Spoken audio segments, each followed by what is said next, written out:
Everything's fine. I'm keeping an eye on her. She's safe, Poppy, I promise. Good. Whatever the poachers are up to, I want Highwing far from it. You said you had news about the poachers, and that some of it had to do with me. It did. I overheard them talking in the Hogshead, and did you know that they have orders from Victor Rookwood to capture you on sight? Does this have anything to do with Rookwood and Harlow coming for you in the Three Broomsticks after the troll attack? It does, somewhat. But at the moment, I'm more concerned about what else you heard the poachers are up to. Fair enough. But I hope you'll let me know if I can be of help, especially after what you did for Highwing. Does the name Horntail Hall mean anything to you? I'm afraid not.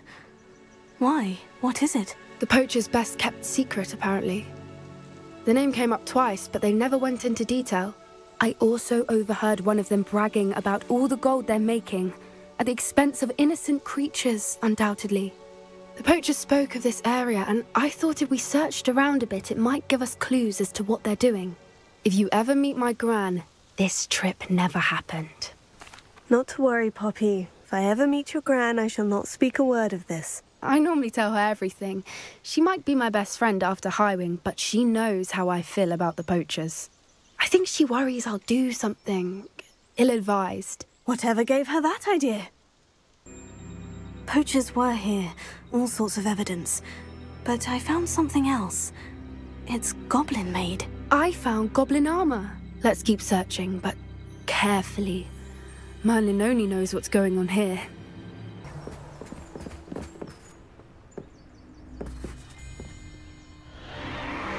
What in Merlin's name? Are those dragons?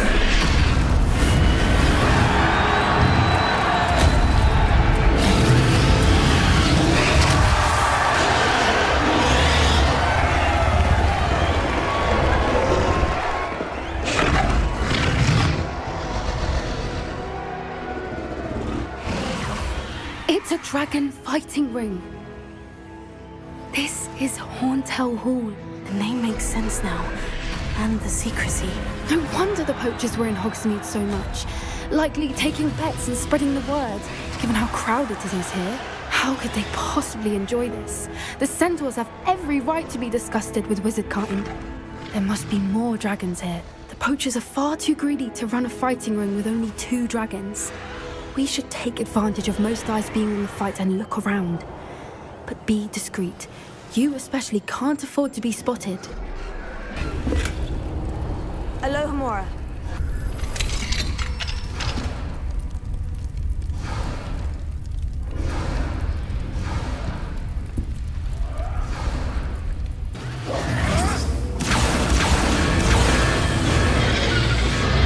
They must have only just captured her. She's putting up quite the fight. Not a fair one, though. Not with her chained up like that. Let's even her up, shall we?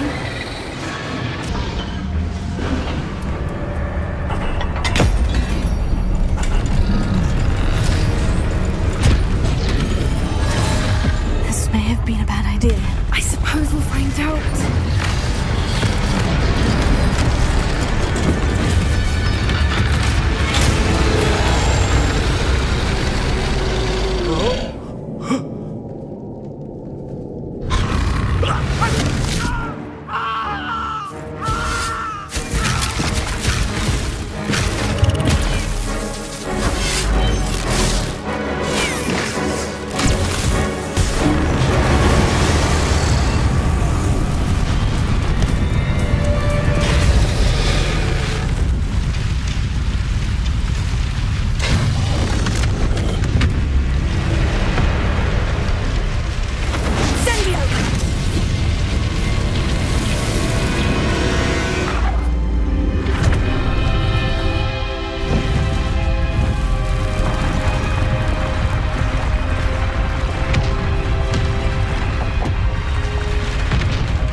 This way!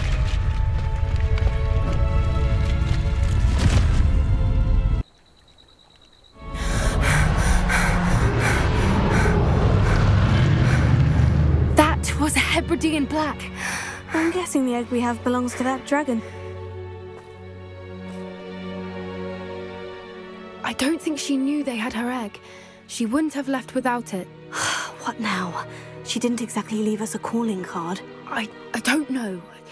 Nothing about this day was expected. Not the goblins, and definitely not the fighting ring. The last thing I planned on was a dragon egg. And the poachers saw us, which cannot be good. Should we expect trouble from the poachers, given the trouble we just caused? It would be foolish not to expect it. They're not a forgiving lot. I'm sorry to say that you likely have a larger target on your back now because of what we just did. Since the dragon we freed flew off, does that mean we get to keep the egg? I'd much rather we have it than the poachers, at least for now. But I don't think we should keep it indefinitely. It'll be hard hiding something like this from Professor Weasley for long. We aren't helping ourselves standing here. Let's get to safety. We can sort this out later. You're right. If there's anything the poachers are good at, it's tracking their prey. And right now, we're it. This is a change of pace from our last outing. Don't remind me. The thought of that tent still makes my blood boil. I've been thinking about those poor dragons in the fighting ring. The collars they were wearing, they appeared to be goblin silver. I think a collar is precisely what we found at that poacher camp. I've never known poachers to use anything like that before. The dragon that attacked my carriage was wearing a collar, and Professor Fig was genuinely baffled by its behavior. That attack always did strike me as a little strange, seemingly coming out of nowhere. Surely you aren't suggesting that the collars somehow control the poor creatures? Exactly. Merlin, I don't think the dragon we set free was wearing a collar, but we should check. And if we can find her, we can return her egg. That's a good idea. We need to see this through. I'll start looking into it right away. There was something else that I wanted to discuss with you. I didn't want to press it before. It seems I may have caused you more trouble with Victor Rookwood. Why is he after you? Rookwood is working with Ranrock, and Ranrock is after something I found at Gringotts. Fig had a portkey that led us there after the dragon attack. It's a bit of a long story, and Fig had asked that I not speak of it yet. Goodness. Well, that certainly helps to shed light on what we saw at the tent. Don't worry, I'll guard your secret as if it were my own. I shan't press for more details. In fact, I should probably be going. I'd like to track that dragon down as soon as I can. I didn't keep you waiting, did I? Not at all. I was just at the post office. Gran told me to expect a package, but it looks as if she forgot to send it. She didn't send me an owl this week either. Perhaps she's busy with her research.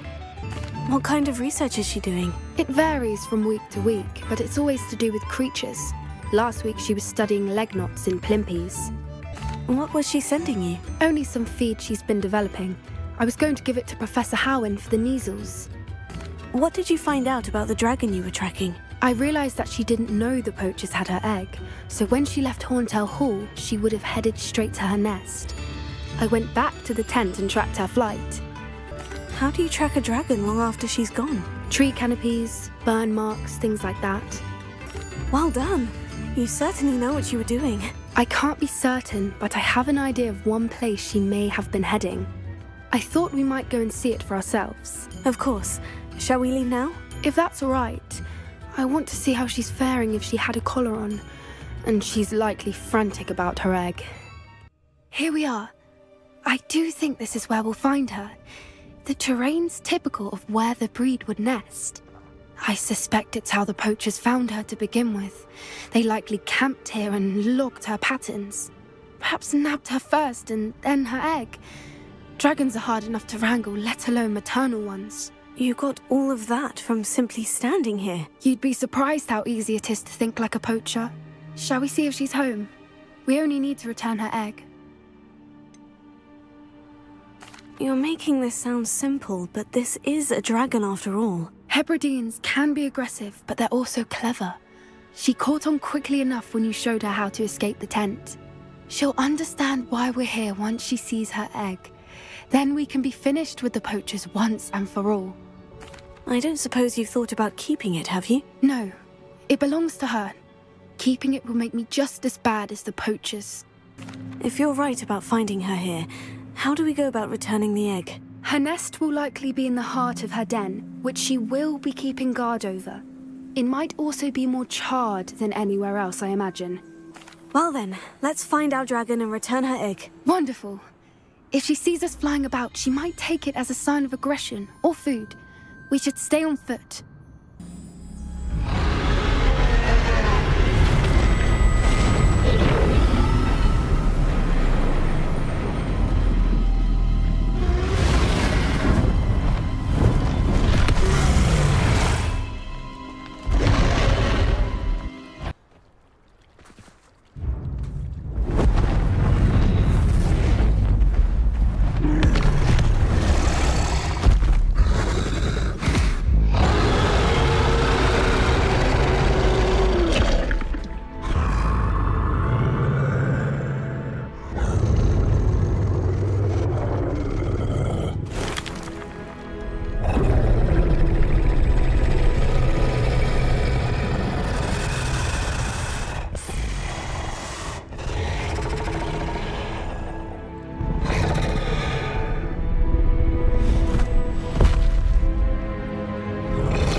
That was brilliant!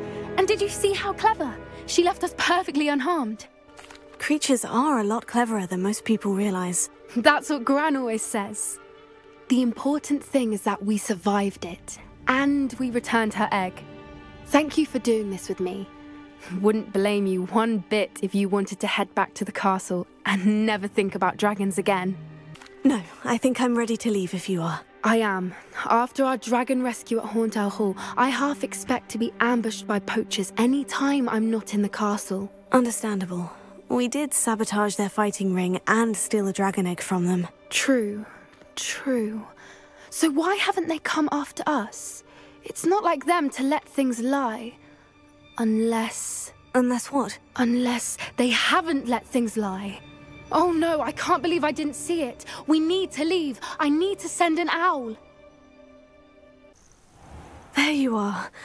You were in such a state when you left. The poachers got to my Gran. Someone recognized me in Hauntow Hall and they got to her. What do you mean? Is she all right? She's fine, thank goodness. But they were at her house, our house. They assumed I'd sent the egg there. She said they took the whole place apart looking for it, screaming that we'd cost them everything. I'm sorry, Poppy. I'm glad she's all right. I don't think either one of us could have anticipated that. I should have known. I underestimated the poachers. And now another creature's in danger. What do you mean? The poachers refused to leave empty-handed, so they took valuable journals that Gran had discovered when she was researching rare creatures. One of them contained theories about a secret hiding place of the Snidget, long thought to be extinct. Exactly what kind of creature is a Snidget? It's a small bird with golden feathers. It's incredible. It has rotational wings that allow it to dart quickly in any direction. In fact, the golden snitch in Quidditch is based on the Snidget, which barbarically was actually used in the sport hundreds of years ago. Why would Snidgets be valuable to poachers? They could make more money with Snidgets than they ever would have fighting dragons. The golden Snidget's feathers and eyes are incredibly valuable. That's why they're believed to be extinct. They were hunted out of existence by wizard kind. If the poachers found some now, I can't bear to think about the horrific way they'd be bred and killed for profit.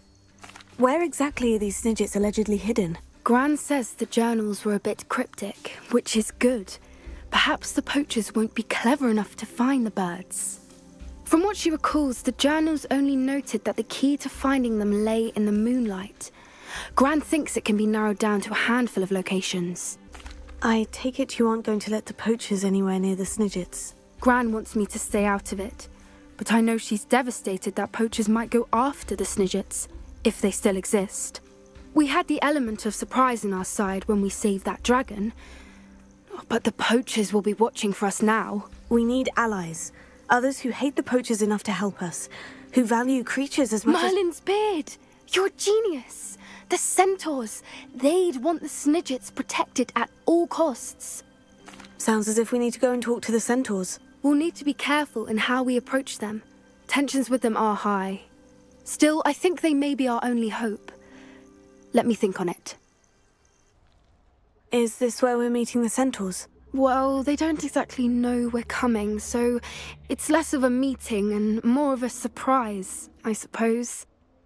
I'm not sure about this. I can't imagine they're fond of being surprised. We don't have a choice if we want to help the Snidgets. Perhaps they'll be able to tell that we're sincere. There's something about them that's so knowing. It's almost unnerving. I hope they can tell we're sincere, but Poppy, centaurs are just centaurs. They can't read your mind any better than I could. Perhaps you're right. It's just... Never mind. What is it? It's nothing, truly. We've no secrets to hide. That's right. We'll simply be honest with them about what we're trying to do. They'll have to help us, won't they? Yes, of course. You're absolutely right. We'll meet with them, tell them about the Snidgets, and I'm sure it'll all be fun.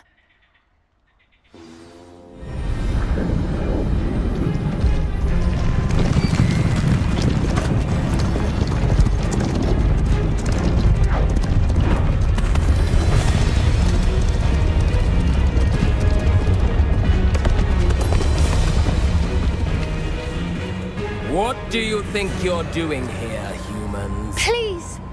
We were hoping to speak with you. Ah!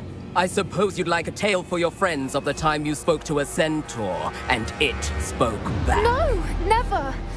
We're here because we need your help. Enough!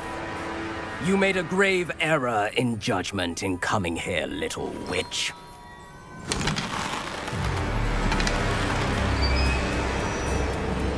Leave them be, Alec.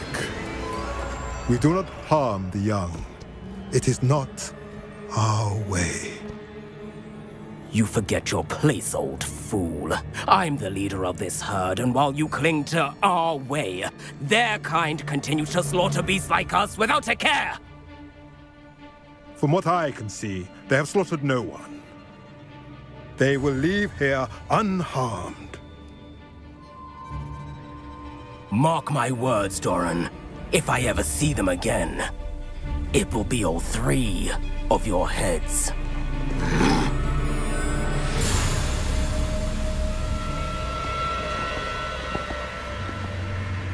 Foolish children.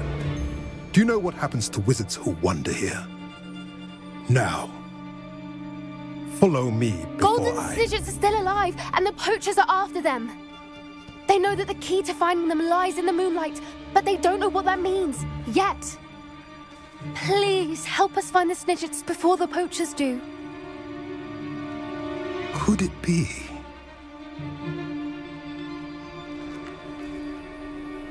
In the south, there is a cave within which lies what the poachers seek. A moonstone. Retrieve it and place it in the henge in the forest. I, on the other hand, must go speak with the herd. Find me after you have done this.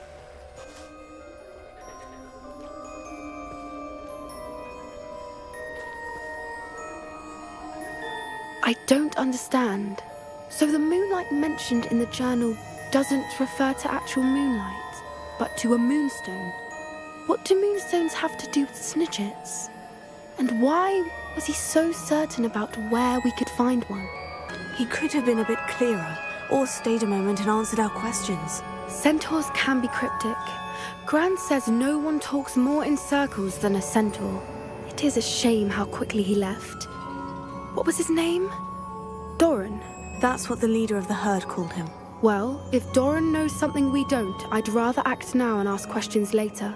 I can head to the library and start looking into the cave you mentioned. I take it this means you had some luck at the library. It took a few hours and some eye-watering maps, but I think this might be the cave Doran told us about. Impressive, especially with how little information he gave us. Well, I'm still not sure this is the cave, but it did seem the most promising. I stumbled across some folklore about a cave in the area that people avoid. Seemed the perfect place to hide something of value. It's a bit of a leap, I confess, but might a mysterious item such as a special moonstone be hidden in an equally mysterious cave? I think I'm desperate for anything at this point. Did you discover why people avoid this cave? Ridiculous, really. Rumour was that the cave drove people mad. I couldn't find any account by someone who had been in the cave, though. So either it is a rumour, or anyone who went in wasn't in any state to speak of it afterwards. Well, we're here. We might as well have a look. Agreed. We found it! It's like staring directly at the moon. Well, we found what we came for. Now we just need to bring it to the henge. Well done, Poppy. This did end up being the right cave after all. A good thing, too. We need every advantage over the poachers if we're to get to the Snidgets first. We should do as Doran suggested and bring the moonstone to the henge. Shall we? We shall. If we leave now, we should make it there by nightfall. That's the henge, precisely where Doran said it would be. But now that we're here, I'm not entirely sure how to feel. We knew we were at the cave for the moonstone, but Doran didn't tell us what to expect when we placed the stone in the henge. Whatever it is, it had better have to do with Snidgets. The clock is ticking in that regard, isn't it? Let's make our way down. We're nearly at the end of this.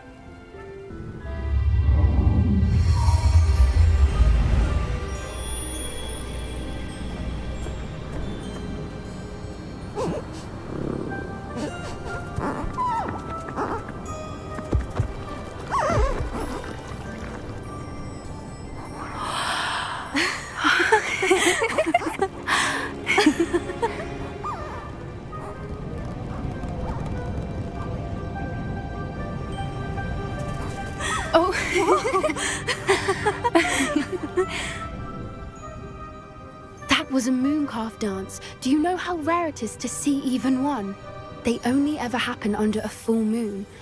Though I suppose the moonstone allowed it to happen now. Is the pattern they left behind on the ground normal? All part of the dance. No one pattern is ever the same, though. We'll need to draw this one to get a better sense of it. Can't wait to tell Gran that I've managed to see not one, but 2 mooncalf dances. She'll be jealous. You've seen this before? It was pure luck the first time. I was on Highwing, or I'd never have spotted it. It was the night Well, the night I met Highwing, actually, If you don't want to talk about it, we don't have to. I'd actually like you to know. About 5 years ago, Highwing had been captured by poachers. At first, they planned to sell her, but soon decided they wanted to kill her instead. More money, I suppose. I'd finally had enough. I freed Highwing and we ran. We'd flown for ages when I spotted mooncalves dancing below and we landed to watch them. It felt like an omen. A good one. A sign that the worst was over. What do you mean you'd had enough and the worst was over? You see, the night I freed Highwing was also the night I ran away from home. A poacher camp. I come from a family of poachers. Merlin, I don't know what to say, Poppy. I can't imagine what that must have been like for you. I never fitted in, but the older I got, the more apparent it became. Gran tried for years to convince my parents to let me live with her. Suffice it to say, when I left with Highwing, I flew straight for her house. How brave. I'm glad you escaped. So am I. There were so many creatures I was unable to help when I was younger. Now that's all I want to do. From everything I've seen, you're doing precisely that. I've had a bit of help. I've never told anyone any of this, but I'm glad that you know. It's nice to have someone to talk about it with. I'm glad you told me. We should get back to Doran. He'll need to see the symbol, and we've got poachers to beat. Are you finished with the drawing? Just barely. I think the pattern's a bird. At least that's what it looks like. Didn't the journal say the key to finding the Snidgets lies in the moonlight? Of course. That's it. We need to show this to Doran. Not that I'd know where to find him at this hour. Perhaps we should head back to the castle and we can track him down after a good night's sleep. Agreed. I'm ready to leave if you are. It's good to see you again, Doran. Did Poppy tell you about everything that's happened? She did. And I am glad to see that you are both safely returned. I did question the wisdom of sending you on a path at a time when that path was unknown at best. deadly at worst. But the acumen of the centaurs is neither personal nor partial. The skies tell us what is to come, and often we do not know what we have seen until it has come to pass. You knew the poachers would try to kill Poppy and me. I did not know, my young friend, but I shall say that I was not surprised. It was in much the same manner that I expected our first meeting. I don't suppose you'd like to start from the beginning. I think Poppy and I could use that. Of course. I find it is often the best place to start, is it not? Many, many moons ago, I divined a series of events. Their meaning long evaded me, until you brought news of the Snidgets and their poacher pursuers. I believe the symbol created by the Mooncalves dance marks the place the Snidgets are hidden. And serendipitously, I believe that I know the very place. Please, go on. I have seen that symbol only once, on a rock face in the cliffs of the forest. You should make haste there. The Snidgets that have been kept there for so many years may no longer be safe. If you're right about this place, then we should make our way there. I shall see you there. I got here as soon as I could. Did you see the symbol above the entrance? It's the one the Mooncalves made at the henge. Of course Doran implied as much, but to see it up there... Could this actually be where the Snidgets are hidden? Let's find out. Doran's waiting for us just up ahead. I'm ready if you are. Greetings. I hope we haven't kept you waiting long, Doran. Not at all. Then again, it is not I who awaits your arrival. Do you have the Moonstone with you? We do. Good. It is as important to what happens next as both of you are. So, what does happen next? What are these pillars here? A safeguard, I suspect. There is only one way to find out. And as for how to go about that, the two of you may know better than anyone. That did it! Look, Doran, a doorway! I suspect we all know what lies beyond that passage. And now, I'm afraid I must leave. At least for a time. You're not coming in with us? If the Snidgets are here, the herd will want to see the truth of it for themselves. Alec especially. Go on without me. I will rejoin as soon as I am able.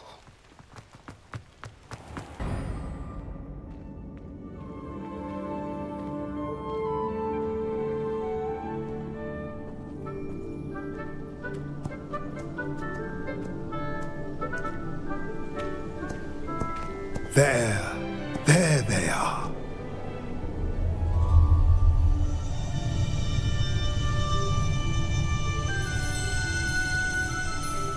Now, all that remains is to break the charm. You want us to...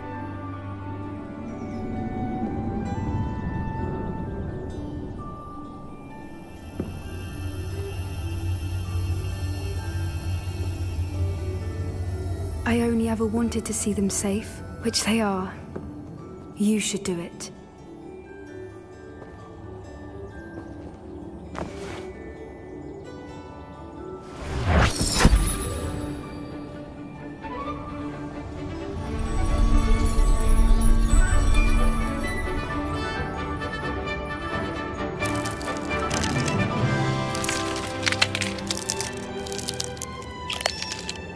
Merlin, they're lovely. But what happens now? They can't care for themselves, and surely once word gets out of their reappearance... No harm will come to them. The centaurs will see to that. You have my word. Thank you, Doran, for helping us to find them and to fight for them. It is you who deserves the merit, child. You did what the poachers would never have.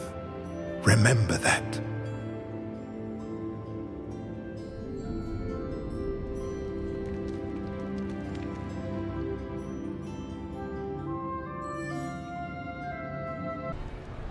I see Doran finally convinced you to leave the Snidgets. If anyone can keep them out of poacher hands, it's the centaurs.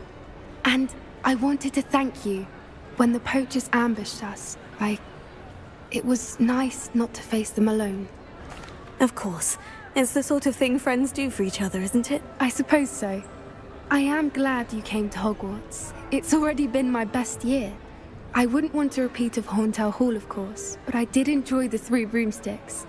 Had no idea how lovely it was there. Had you never been to the Three Broomsticks? I used to spend most of my time with Highwing, and well, I don't know how Serona feels about hippogriffs popping in for a butterbeer. Highwing's the only one I would have gone with. Or Gran, of course. Nothing wrong with that. Highwing's good company. She is. Although I am beginning to see the appeal of human friends. It was nice to talk about my parents and Gran with someone. And share Highwing. It has all been a pleasure, Poppy. Do try and stay out of trouble. Don't know that I can. We've taken on poachers twice now, successfully. I rather think you've helped me develop a taste for it. And with centaurs as allies, I might actually go looking for trouble. Sebastian, that relic you mentioned. I believe one of Slytherin's students stumbled upon the relic during an assignment to study sarcophagi in this catacomb. From what I read in a report by the student, they weren't permitted to take it with them, so I must assume it's still here. As I mentioned earlier, this relic grants its holder the power to reverse dark magic curses. If it's in this catacomb, I have to find it. For Anne. I need to see her. I'd be interested to know what else the student discovered. Have a look. Unfortunately, there's no name on it, but I suspect if it was important enough for Slytherin to stash in his spellbook, it's worthy of further study. I'm ready to explore the catacomb. Perhaps we can visit Anne when we've finished. Perfect. By the way, Ominous has been asking about you. You didn't tell him what we were doing, did you? I didn't, I promise. Good. Ominous would be livid if he knew what we were about to do. Looks like part of a student's diary. It mentions plans to return for the relic and conjuring barricades using bones. Of course. The student's summary referenced a space beyond the Great Room, which means this can't be a dead end. Let's divide and conquer. You work on sorting out the bone barricades, I'll look around and see what we missed. Hold on to that diary entry. There may be more to it. It does mention something else. It says their next assignment was learning the Imperious Curse. Really? Interesting. We need to focus on moving beyond this room. But let me think for a moment. Do you think the pages were left here on purpose? Slytherin mentioned a student who excelled in charms and always carried a satchel stuffed full of notes. They might have been left on purpose, or the student may have simply dropped them. Of course. I'll start to search for those barricades. Brilliant. The note and rendition of the relic. It matches. This must be where the student left the relic. I can't believe it. After all this, it lines up. We've really found it. What do you suppose is meant by the dark sacrifice required to realize the relic's potential? I have no idea. But we're here for the relic. I'm willing to ignore what the journal says. We're taking the relic. Agreed. This is meant to be. For Anne's sake, I'm taking it. Let's get to Feldcroft. Is that Ominous? Ominous! The sounds we kept hearing. It was you. You gave me no choice. I had to follow you. Sebastian, please, leave the relic alone. We can find another way to help Anne. I'm sorry, Ominous, but I'm taking it. No, you're not. If you won't put it back, then I will. Hold on, both of you. Sebastian, please, take a step back. Fine. But Ominous knows I won't step back from a fight. Can't believe this.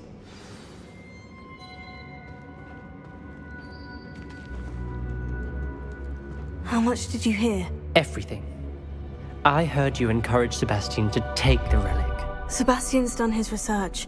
He knows what he's doing. Sebastian makes things sound easy when they could be impossible or dangerous. We need to stop him. And if nothing will change his mind? Something has to. I need your help. You're right. This seems far riskier than Sebastian realizes. Good. We're agreed. We don't allow him to leave here with the relic. I do think we should talk to him, but I fear we won't stop him from taking the relic. What are you suggesting? I'm suggesting we negotiate. We allow Sebastian to leave with the relic under one condition. After this, no more. I feel that's what we agreed to in the scriptorium. I'm being taken for a fool. You're not, Ominous. This may be the only way to keep your friendship intact. Let's trust him to know what's best. Fine. If I trust him on this, I'm trusting you too. The dark arts seem harmless until it's too late. Go then. Leave with the relic. I'll not say a word more.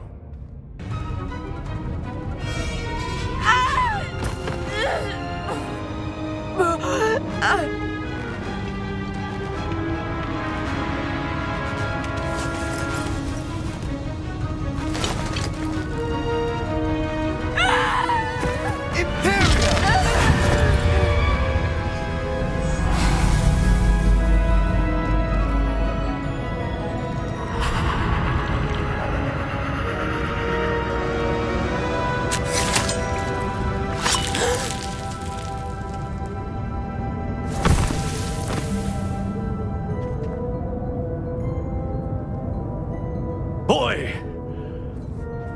What have you done? Saved my sister. With an unforgivable curse. From that damned book, no doubt. Your father would be ashamed. You've gone too far, Sebastian. Stay away from her. From all of us.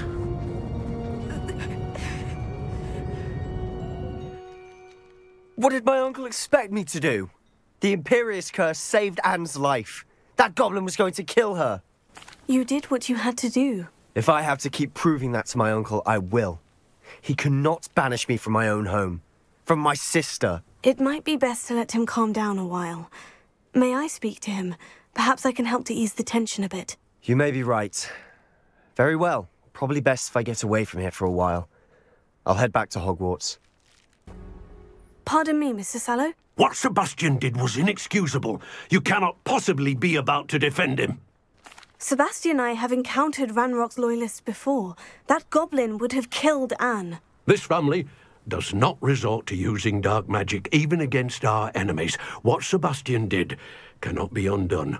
That you are defending Sebastian's behavior at all tells me everything I need to know. You are as guilty as he is. Sebastian is to come nowhere near Feldcroft, nowhere near Anne.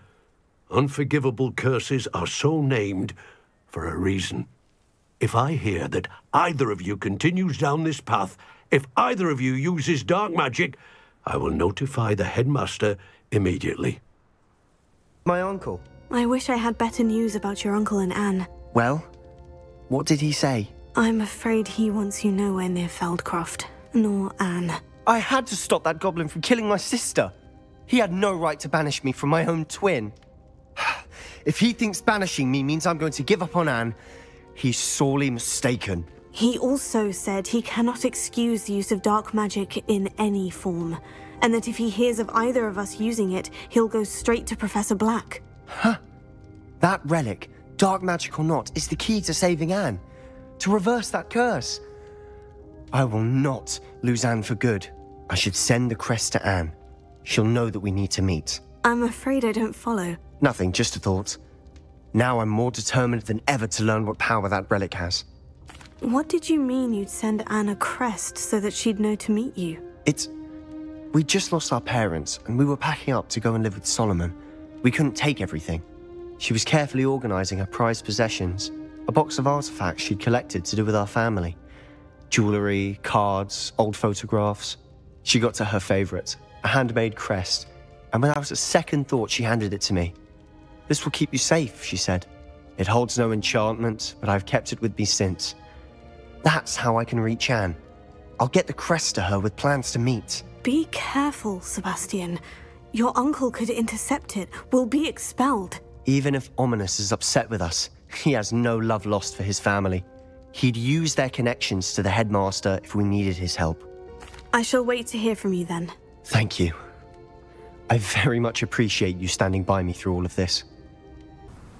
I came as soon as I could. I'd been so preoccupied by all that happened with Ominous in the catacomb, not to mention my uncle's reaction, that I'd almost forgotten what it was that struck me about that triptych. This is the view painted on the canvas that was left on it. That's incredible.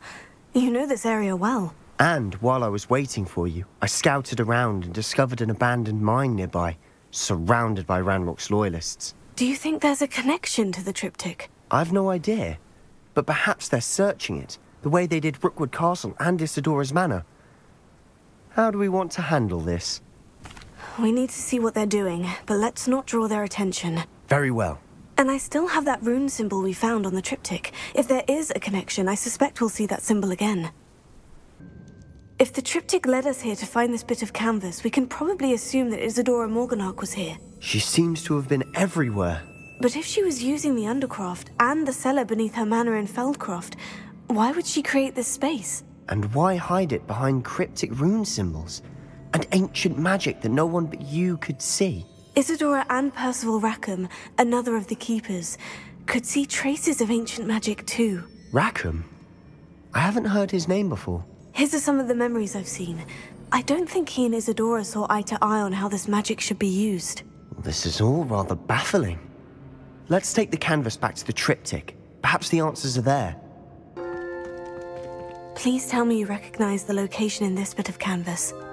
The good news is I do, in fact. And the bad news?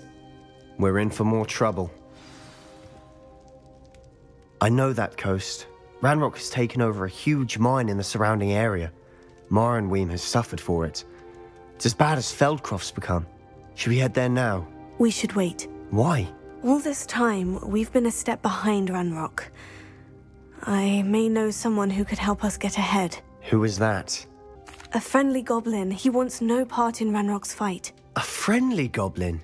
You know goblins cursed my sister to shut her up. Said she should be seen and not heard. I do, but not all goblins. Not all goblins what? Have you forgotten Feldcroft? Have you forgotten the mine we just went through? No, Sebastian, I haven't. You're not listening to me. Why would I listen to someone so ignorant? You don't know what you're saying. Take a breath for a moment. Oh, I know precisely what I'm saying. Hello, Amit. Do I recall you saying that you speak gobbledygook? I did. I do. Speak it. Is this to do with the goblin I saw you with in Hogsmeade? It is. His name is Lodgok.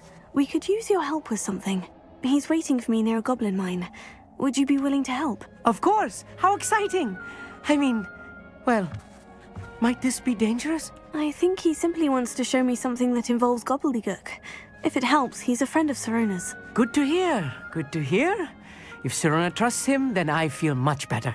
Lodgok is waiting. Shall we go? Of course. I just want to check the pronunciation of a couple of key terms first.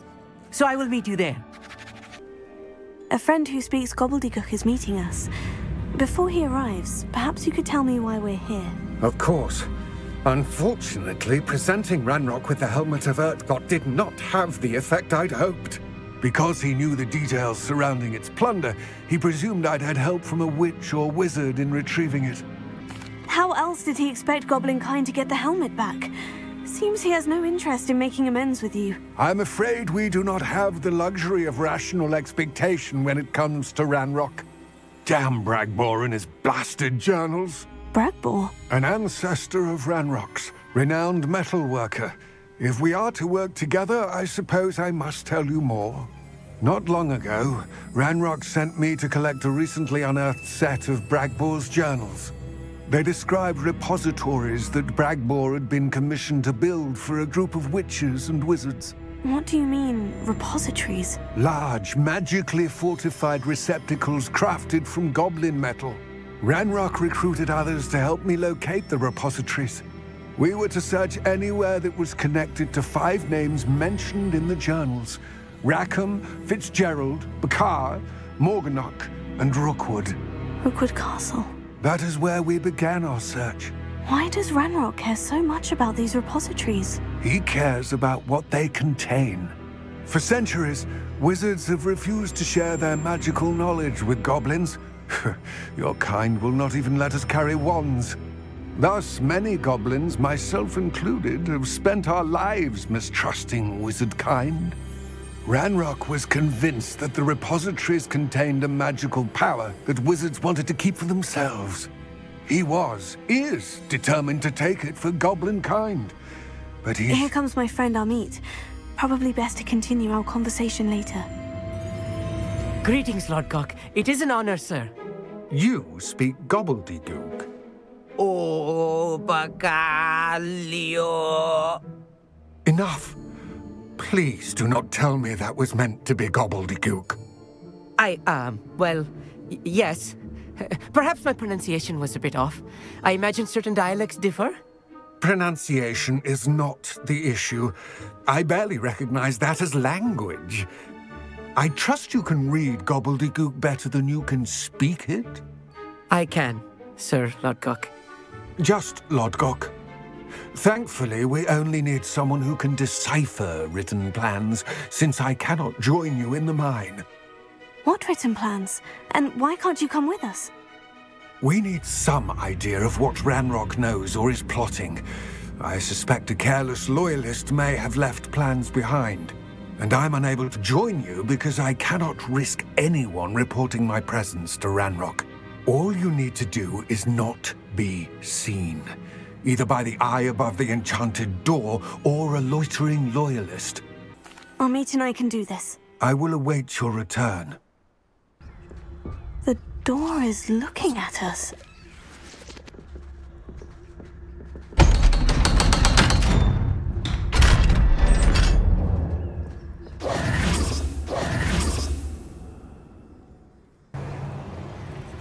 This is not good. They're building enormous drills, bigger than this mine could contain. Let's get out of here and tell Lodgok what we found. Can we please talk about what just happened? That wasn't so bad, was it? It was. It really was. I'm afraid I've had enough adventure for one day. For a lifetime, perhaps. Thank you, Amit. I couldn't have done it without you. Now, if you don't mind, I'd like to have a word with Lodgok. Understood? I'll leave you to it. Your goblin secrets are safe with me, but I get to write the book about this escapade someday. They're building enormous drills. We found their plans. Ranrock must be searching for the repositories. I fear you are correct. Other than Rookwood Castle, however, I do not know where else he plans to search. I've been wondering about something else you said before we entered the mine. Yes? If you share Ranrock's views, then why are you helping me? I expected Rookwood Castle to be deserted when I arrived to begin my search. So was surprised to find a witch there who had set up a sort of improvised research site. She was studying something so intently that she almost didn't notice me. When she looked up, I thought she would react with fear or disdain. But instead she did something that I will never forget.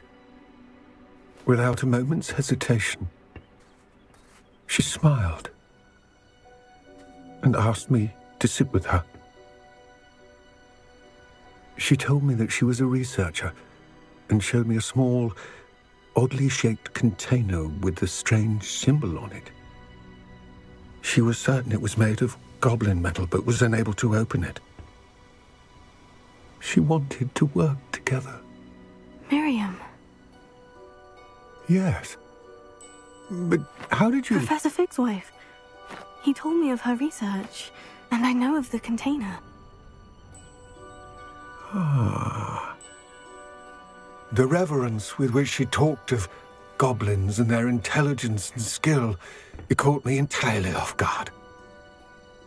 I'd never been treated with such respect by a witch or wizard. So, to my surprise, I let her study the container if she would allow me to search the castle on my own. We parted ways, with her promising to share what she'd learned. More of Ranrock's recruits arrived, and we began to dig, eventually locating the first repository. Ranrock was thrilled with our discovery, but furious when I told him about Miriam. Berated me for trusting a witch, and I heard she had been killed. You think Ranrock murdered her? I don't want to believe it, but I don't know. After that, something shifted in me. I had seen how the power from the repositories was transforming Ranrock, transforming all of them. I could no longer remain a part of it. Thank you, Lodgok, for telling me this. I tell you all of this so that you understand what is at stake. Ranrock never found all of Bragbor's journals, but the ones he did find suggest that Bragbor at some point built a repository far greater in size than the one beneath Rookwood Castle. What you've discovered here today worries me deeply. If Ranrock learns of the location of that repository, I fear we shall be destined for a great war. I will find out what Ranrock knows. Watch for my owl.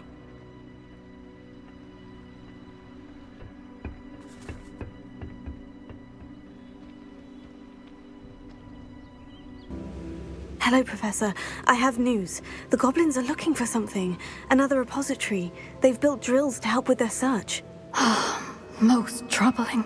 Are these repositories like the broken container I found at Rookwood Castle? They are.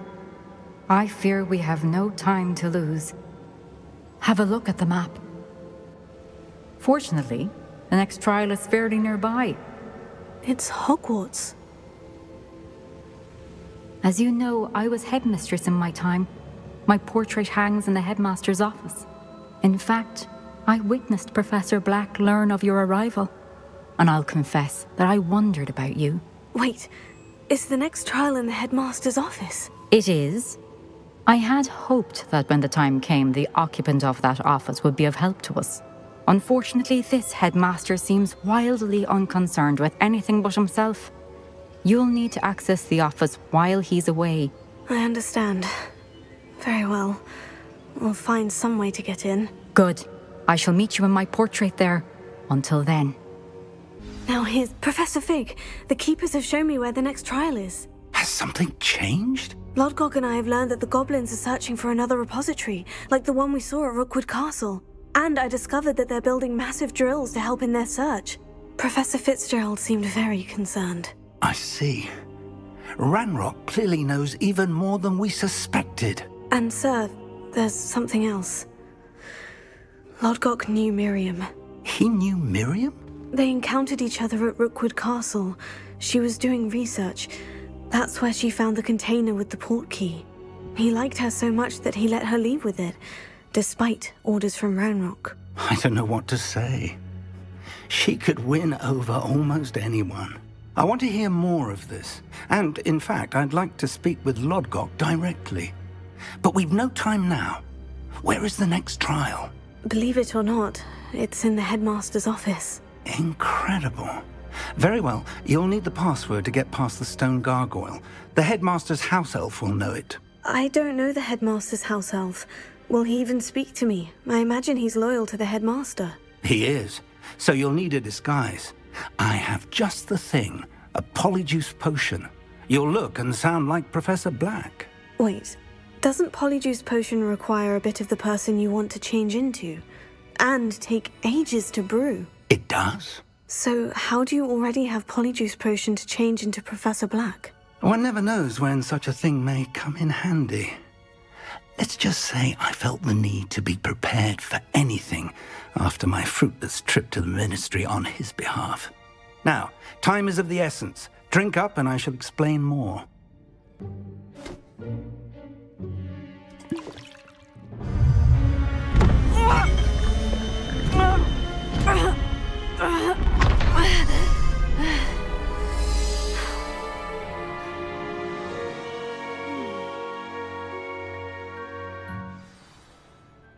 How do you feel? Incredible. I won't forget that taste anytime soon. How do I sound? Convincing. I've taken the liberty of transfiguring your robes. As we discussed, you'll need the password from Scrope, who could be anywhere in the castle. You might look for Professor Kagawa. She's taken to badgering the poor elf about Quidditch in the hopes that he can convince Black to change his mind. Thus far, unsuccessfully. I see. But what if Professor Black sees me? Leave him to me. I shall tell him where to meet a liaison from the Ministry in Hogsmeade. That should give you plenty of time. Thank you, Professor. I suppose we'll meet again in the map chamber. It's rather strange to hear gratitude coming from Professor Black. I'll see you there. There's no doubt... Scrope! Oh, greetings, Master. Remind me of the password to my office. Oh, but Master made Scrope swear never to tell anyone, even Master himself. How dare you question me? I've a mind to give you a matching set of ears. Yes, sir. Of course, sir. Scrope begs forgiveness. It is the Black family motto, Master. Right. Of course. Master does remember it. Of course I remember. It's the Black family reigns. Is Master giving Scrope a test? It's pure bloods forever, isn't it? Close, Master. Scrope thinks Master is indeed testing Scrope. It is always pure. Obviously. And, of course, as Master knows, in French. Ah! Yes, of course. I order you to pronounce it for me. Oh. But Master knows that Scrope's French is most pitiful. Oh, very well. Toujours pur. Ha! Thank you. Never speak of this conversation with me or anyone else. Of course, sir. Scrope shall try his best to keep out of Master's way. It's good to see you. All thanks to Professor Fig's quick thinking. Now what? Approach the pedestal in the antechamber and read the book that appears. What can I expect to find in the book? A story. I cannot say more. You may recognize some elements of it, as I was inspired by a tale with which many wizarding children are familiar. I suspect there will be more to this than reading a book. Your suspicions are correct. We shall speak when you are finished.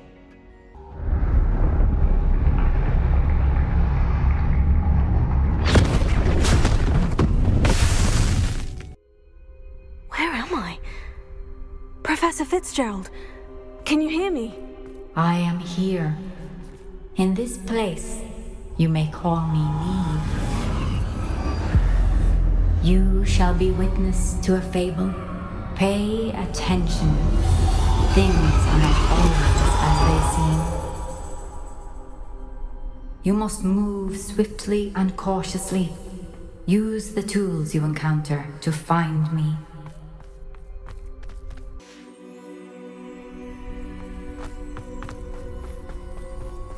In this place, as in life, death takes many forms. Avoid each of them at all costs.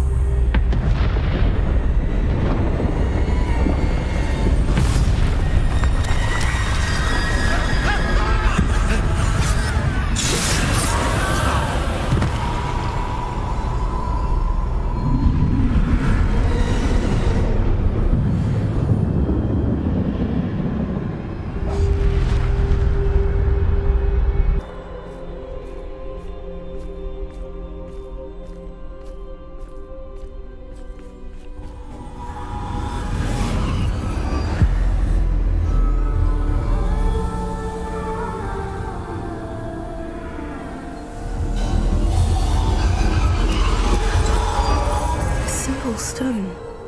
This must be for me.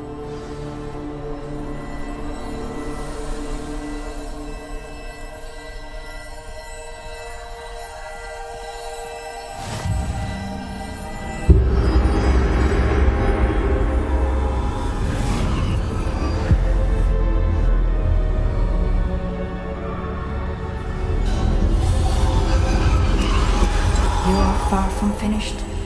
Pass through the mourners ahead. Nothing is what it seems.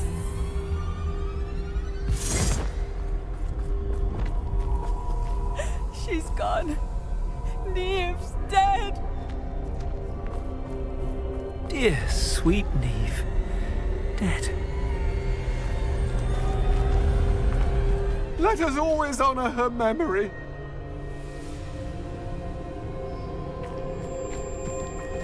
May her memory be a treasure to us forever.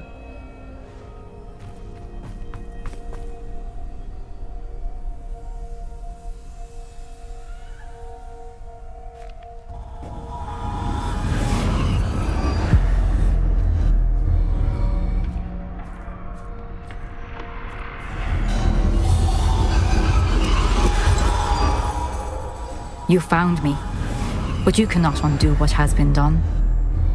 The magic of the stone can only conjure a shadow of my former self.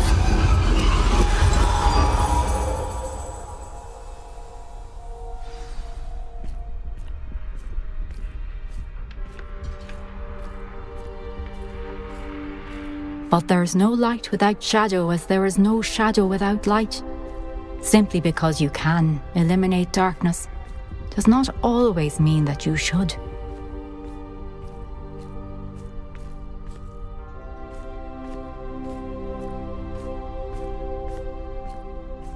Remember that as you witness my memory.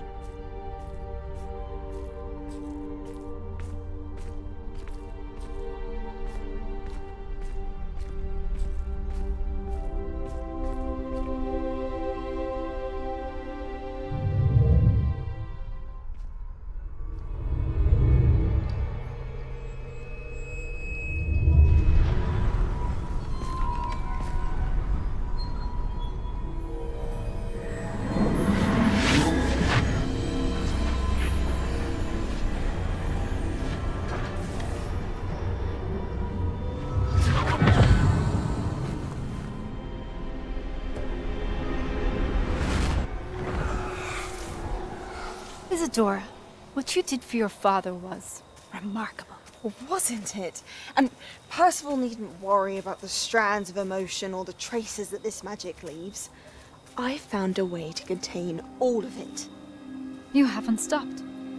Goblin Silver. You spoke to a goblin about this.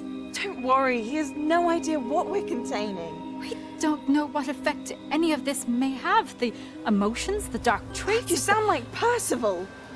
And as it happens, I do know. It is a source of strength, of focus.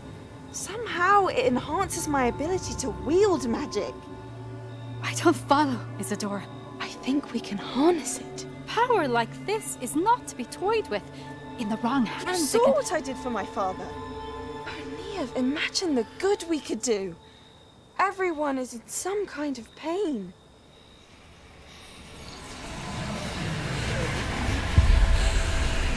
What are you doing?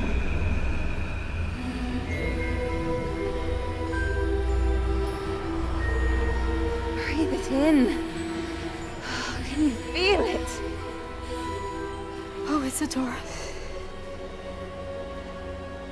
This must stop. All of it. You've kept this power to yourselves for so long because you fear it. I choose to embrace it.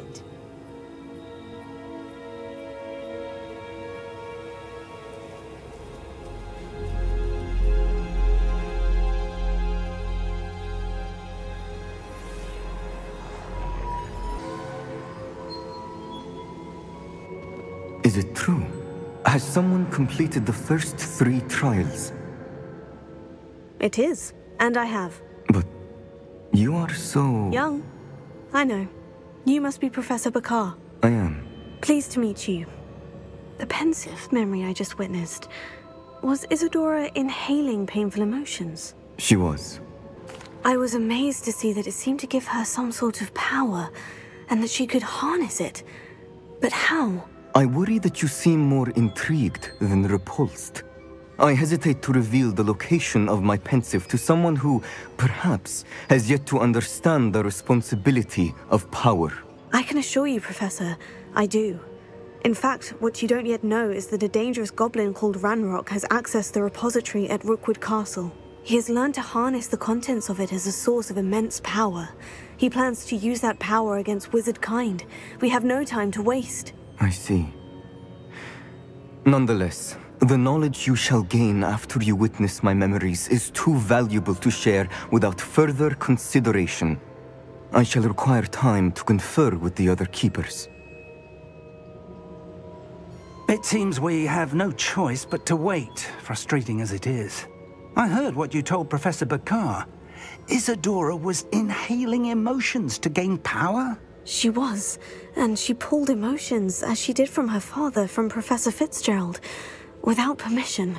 Monstrous. What's more, she said that she found a way to store the traces of magic she extracted in goblin silver. The repositories? Possibly. There's something I didn't get a chance to tell you earlier. Ranrock has been digging at locations tied to the 5 names he found in the journals of a goblin metalworker named Bragbor. 5 names? The Keepers, and who else? Isadora Morganac? Precisely. That's how he's been one step ahead of us. Gringotts, the Tower, Rookwood Castle. If the Keepers won't tell you where the next trial is yet, I say we at least maintain a watch on Ranrock. Perhaps he'll lead us to more information. Perhaps. I hope to hear from Lodgok soon. I haven't heard anything since I learned of the drills. Oh, and as you've probably guessed by now, your Polyjuice plan worked like a charm. I knew it would. I may have done too good a job distracting Black. I had no idea he can't hold his fire whiskey. I received your owl. Thank you. I'm glad you came. I spotted droves of Ranrock's loyalists coming up from the coast. Overheard one of them say they're headed to another cavern, like the one we found. How are they still one step ahead of us? They can't know about the triptych. I don't know. I did see another memory. This time it was a keeper named Neve Fitzgerald. She was unnerved by Isadora's use of ancient magic. But I still can't be sure how any of it connects to Ranrock. These keepers are playing games with you. You need to press them for more information. It doesn't work like that. To access each of these memories, I have to complete a trial. It's not as easy as you think. They're showing me the memories in a particular order. Either they don't trust you, or you don't care enough about Anne to ask the difficult questions.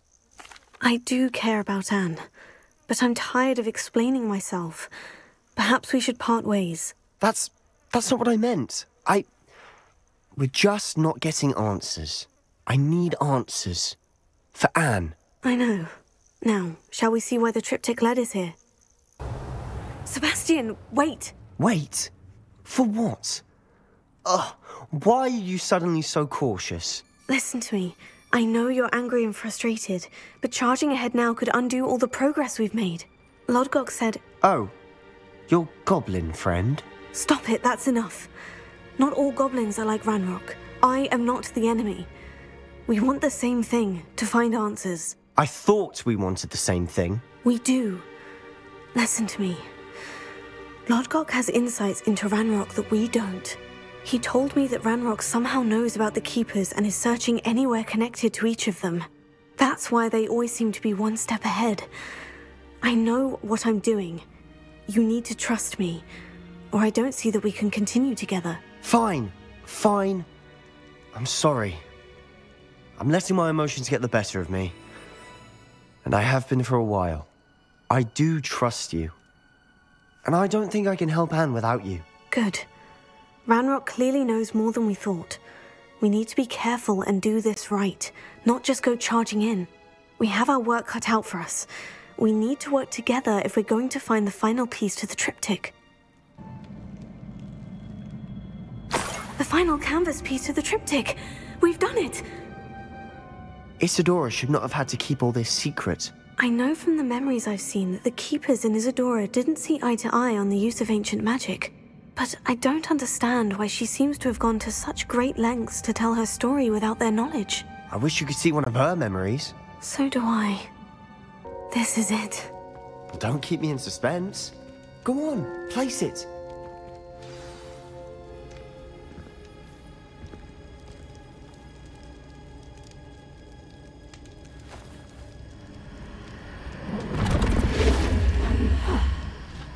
Another pensive. This is what we've been chasing.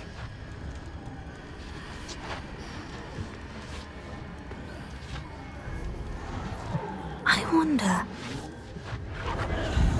What is it? Let's find out.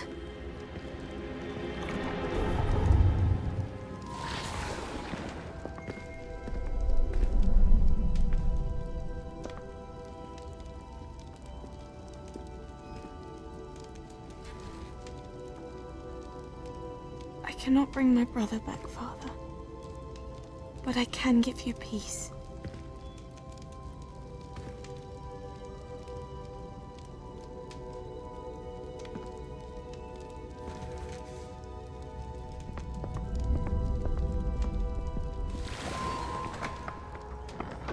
Please, have a seat. Isadora, we are all most intrigued to hear. We're ready. I've something to show you. Father, these are my colleagues from Hogwarts. Father hasn't spoken since my brother died. On my travels, I confirmed that which I've always believed. That we have the power to take away pain.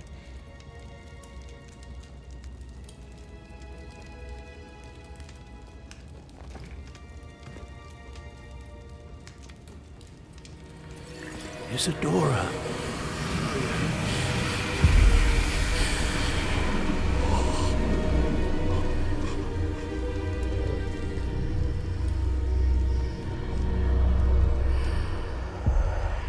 What have you done? I took his pain.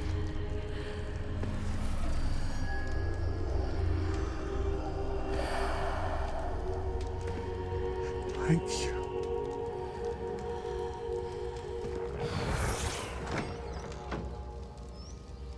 That worked? It did indeed. Of course it did. It's goblin silver. I need something much bigger. All right. It would help if you could tell me more about what it is you're storing.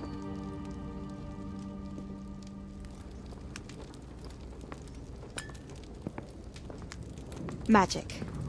Left over from a spell I devised to remove pain, but if used correctly, its power can be used to do even more good. Why would you want to store such magic away? I only need to keep it safe until I can convince my colleagues of its worth. Magic like this unnerves some. Not everyone's ready to wield such power. Perhaps not. But someone will be.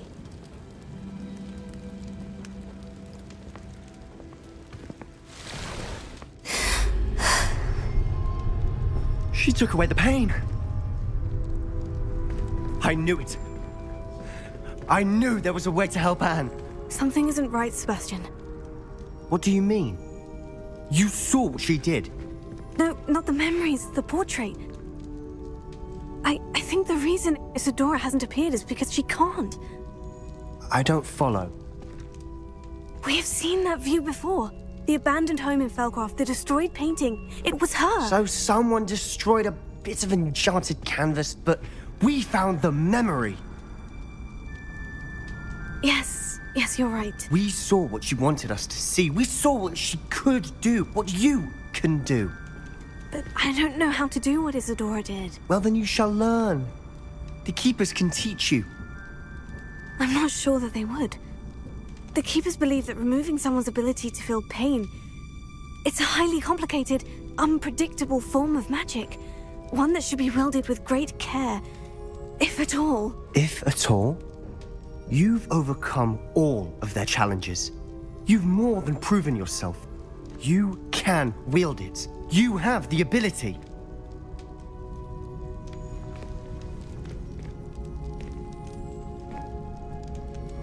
Please, talk to the Keepers.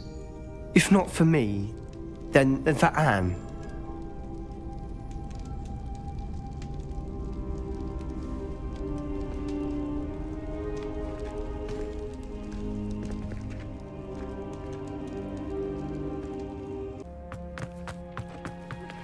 I found one of Ranrock's drills in a mine along the shore. I intend to destroy it. I'm tired of trying to reason with him. You're welcome to join me, but if I don't see you there, I will reach out when I return. I have something to give you. Lodgok's getting himself into more danger than he realizes. I'd better find him. No sign of Lodgok out here. He must be inside already.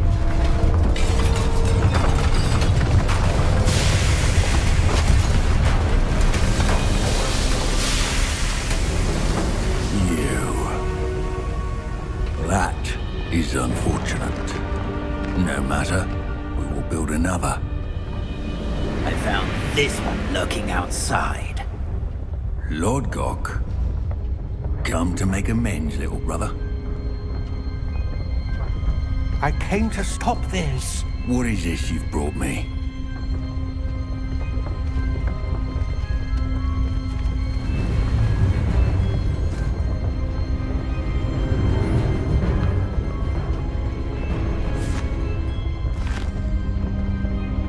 It cannot be.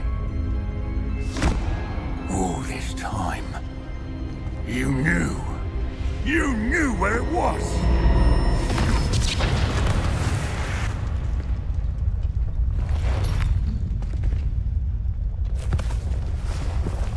Don't!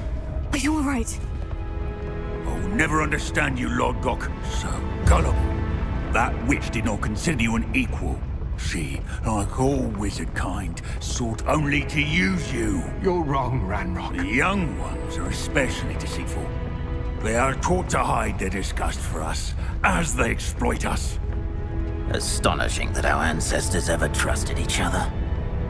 All this time, looking everywhere for the final repository, searching in vain for Bragbor's last journal. Wasted my time, chasing a child. And my little brother knew where it was all along. But now, I don't need you. I don't need any of you. I was bringing it to you. You are a traitor to our kind!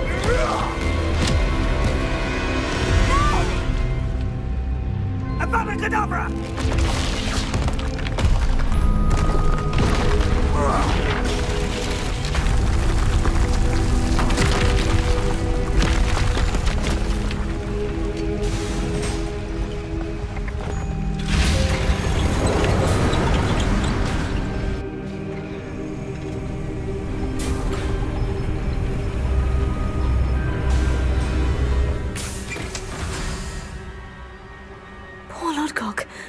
Dead by his brother's hand. No wonder he tried so hard to reason with him. Professor, you received my L. Ranrock has the last of Bragbor's journals. He killed Lodgok to get it. He knows where the last repository is. Godric's heart. Lodgok and Ranrock were brothers. Lodgok was bringing the journal to me. Ranrock is a monster. We need to know where the final repository is. Surely this changes things. Ranrock has Bragbor's journals and knows where the final repository is. We obliviated Bragbor. He kept journals? Why would he have documented all of this? He didn't know what we were containing. I'm afraid I can't say. I didn't read the journals. I fear you are correct. The situation is far from ideal, but we can wait no longer. I will defer to Professor Rockham as to how to proceed. Based upon the memories they have seen, I believe our young friend is well aware of the grave circumstances in which we find ourselves. The next trial will involve an exceptional level of magical skill and a nuanced ability to interact with beasts. Find a face of stone and tendrils. I should advise you that you must engage with any beast that is part of the trial on your own. Professor Bakar will meet you in his pensive room. An exceptional level of magical skill? Nuanced ability to interact with beasts? I suppose we should begin our search for a face of stone and tendrils, whatever that may be. Very well. Professor Weasley has been keeping an eye on me. Perhaps we should meet there, so she has no reason to raise concerns with Professor Black. I shall see you near the coast. Sebastian. Don't think I've forgotten about your goblin friend. I haven't. But I appreciate you setting our earlier discussion aside for now. Of course. I can't believe my uncle wants to leave Feldcroft. Anne's going to stall him. She must. We need time. Time? For what? I've learned more about the relic. I cross-referenced Slytherin's spellbook with everything in the library on relics and dark sacrifices. That's when I realized something. I believe the relic will only work inside the catacomb. So we have to get Anne to the catacomb and then conduct a sacrifice. Seems risky. It'll be worth the risk. Our biggest hurdle may be convincing Ominous. Anne will only give this a chance if he's on board. And we have to keep all of this from your uncle. If he goes to the headmaster, we could be expelled. Let me handle Ominous this time. As for my uncle, he's not an Auror anymore. What he doesn't know, well, won't hurt us. Good luck with Ominous, until we meet again. I shall let you know when the four of us should meet at the catacomb. Look for my owl. Sebastian has gone too far. You saw what lies in the catacomb. I cannot stay here. Wait, Anne, please. Ominous. He was willing to put the whole hamlet and himself in danger on the chance that some old relic could help to heal me. I'm sorry, Ominous. Make sure he's all right, will you? I'm glad you're here. I received your owl. Where's Sebastian? Inside the catacomb. Frankly, I was surprised you weren't with him. Ominous, Stop. You swore you wouldn't let Sebastian take this one step further. Yet here we are. It's my fault. I was wrong. I thought he'd stop. I should have stopped him before. Sebastian's in real trouble now. I'm going back into the catacomb to find him. Anne's right. He and the entire hamlet are in danger. The place is crawling with Inferi. Inferi? What are you talking about? You'll see. We need to hurry. I was so worried about Sebastian I didn't even realize. Anne's gone to get Solomon. When she first saw the Inferi, she thought Sebastian was being attacked. But then he showed her the relic and said he'd learned how to use it. The carvings on the relic were Inferi, and Sebastian somehow created them. Not exactly. He's controlling them. This is powerful dark magic. Creating Inferi is incredibly difficult, but controlling them... As Anne and I frantically barricaded the Inferi to keep them from escaping, Sebastian kept mumbling about healing Anne.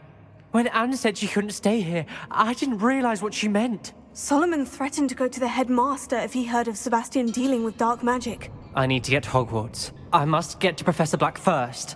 Twist the story a bit, make him think it's a family fight. I'll be back as soon as I can.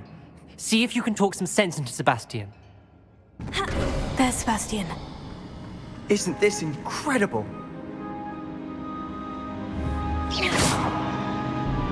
Sebastian! I told you!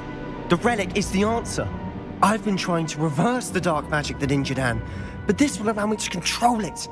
Just as I can control the Inferi. Control? I had to fight Inferi all the way...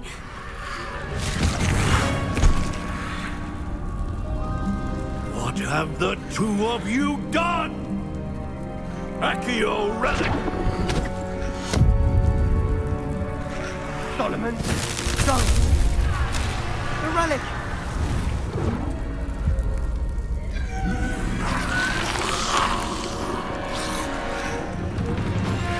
You'll pay for this!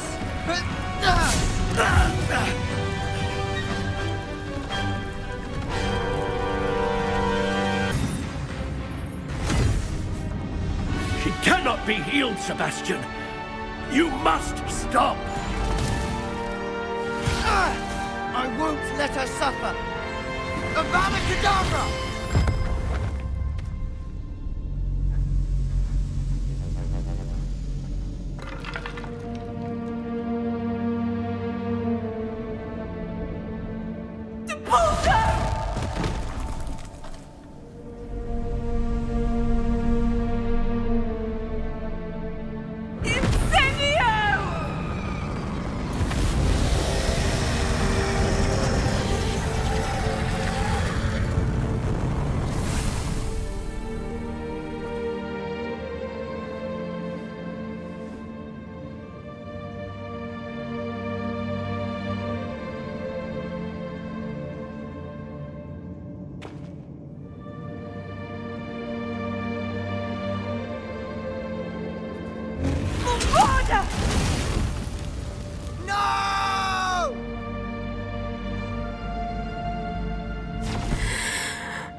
choice.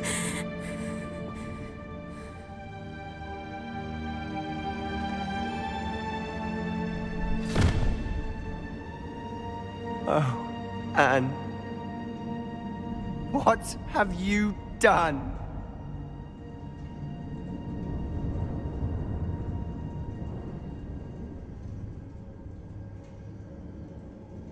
I must get out of here. Why wouldn't you stop? I was calling after you. Anne won't survive this. She's withering away, inside and out. Solomon's never been there for us. Not really. He gave up on Anne. I'll never give up on her. You saw him, didn't you? He was going to ruin her life. He attacked us. I had to use the killing curse. You know I did. If I hadn't known how to cast it... You went too far, Sebastian. I can't think right now. I need to leave. She's devastated. She just buried your uncle alone. I did it for her. Sebastian, Anne can't bear the thought of turning you in, but... What? Turn me in? She saw what happened. I'll give you some time to think, Sebastian. Turn me in? Sebastian. Did you hear that? You saw what happened. I never wanted to hurt my uncle. I know. I can't believe he's gone. How did things go so wrong? I didn't mean it. I didn't mean to... Oh, Anne, I was only trying to help. I can't leave now. Anne needs me more than ever. You understand. You can talk to Ominous. Make him understand. He listens to you. I need to be with Anne. I don't know what to do, Sebastian. You don't know. You do know. Anne has no one. I regret everything I did. I know what I did was wrong. I only hope she can forgive me. That everyone can forgive me. Ominous. What a mess. I can't believe it.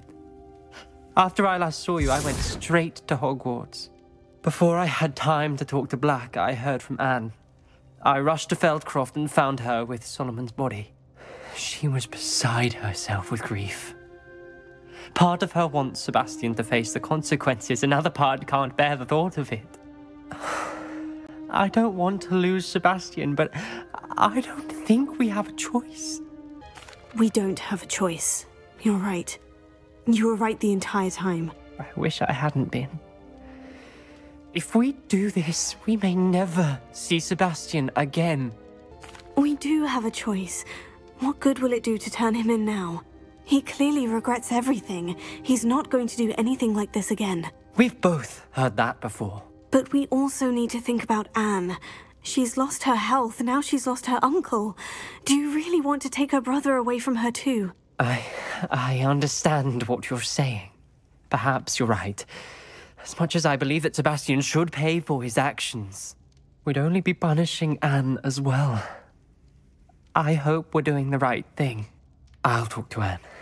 If it comes from me, she'll agree with this decision. Thank you, Ominous. You're a good friend. Sebastian, I received your owl. What's happened? Ominous spoke with Anne about what happened with my uncle Solomon. She believes I should pay for what I did, but she won't turn me in.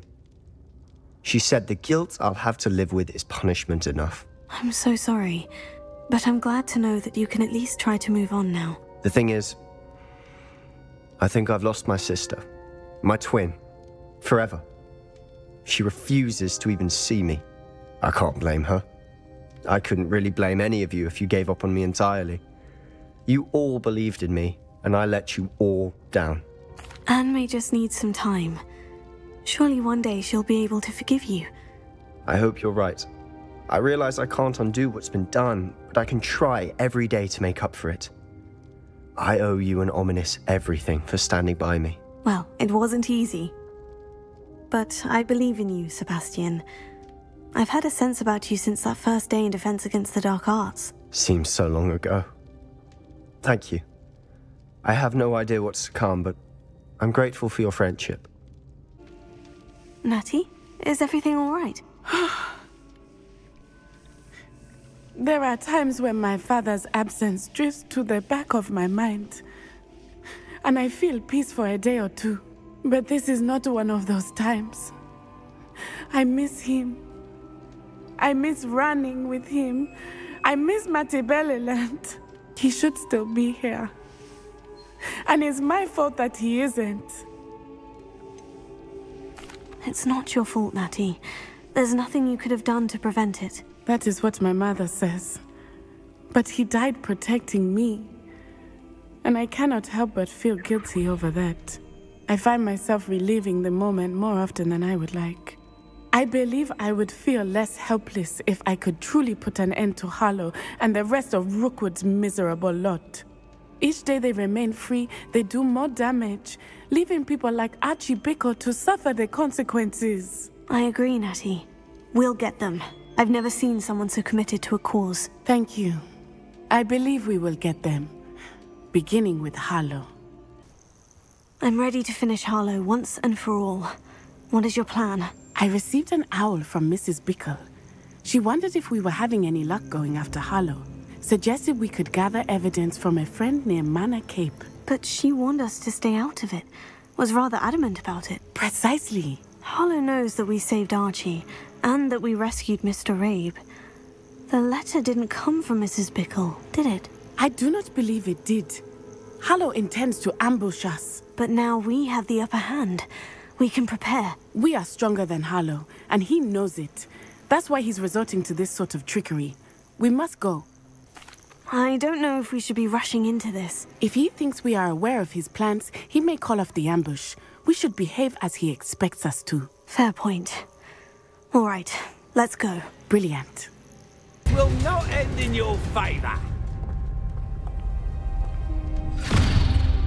Little Nat Sione, innit?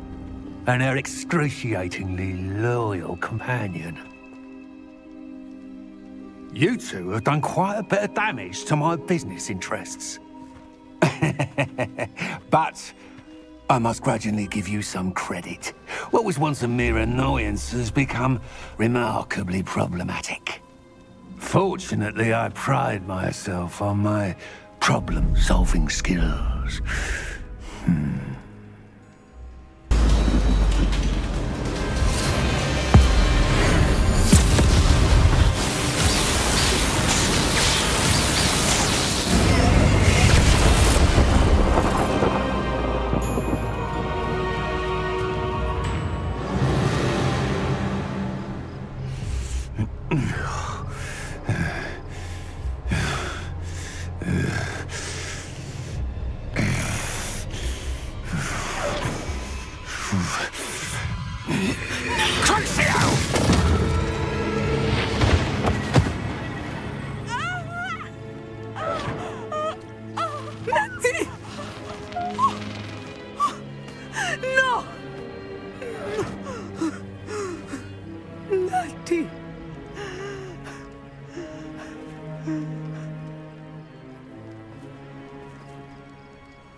I'm glad to see you're doing so well. I am doing better than it appears. I am only here because my mother insisted, just to be safe.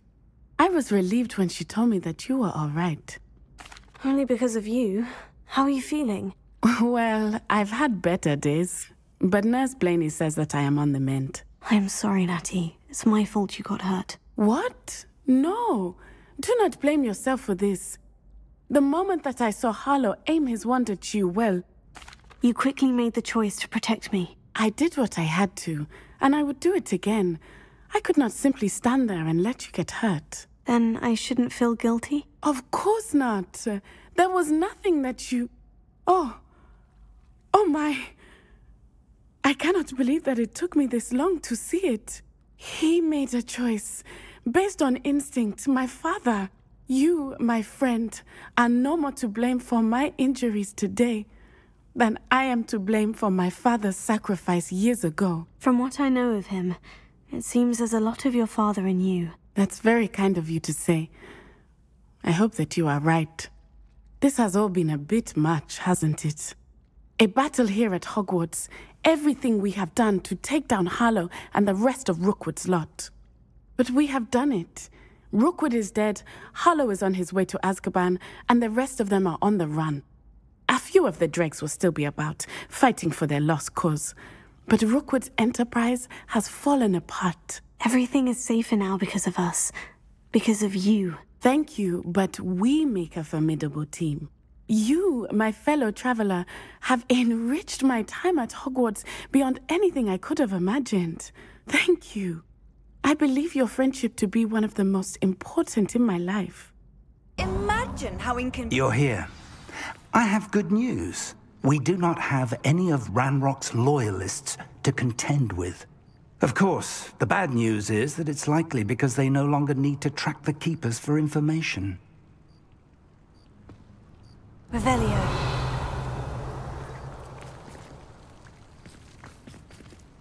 Confringo. Is that a... It is. I believe I know what must be done. Do you recognize the head sculpted there? That's a head. I can't say that I do.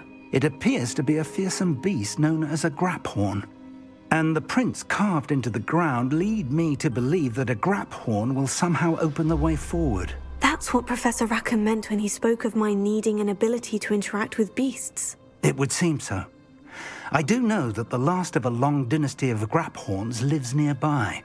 They call him the Lord of the Shore. I suspect you'll need to bring him here. What happens next, I can't say. Have you ever subdued a Graphorn, Professor? I have, yes. Years ago, at Stonehenge, of all places. The Ministry still owes me for that favor. It can be difficult, of course. They are massive, after all, but it's not impossible. It's my experience that many of your spells will have no real effect. You'll need to wear him down. If that's what must be done, I'll do it. Excellent. I know this area well enough. When you see the remains of a large sea creature, you're in the right place. Now, Professor Rackham made it clear that you must engage with any beast that is part of this trial on your own. So I shall wish you good luck and wait for your return in the map chamber. Very well. Lord of the Shore, show yourself.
I need your help, friend.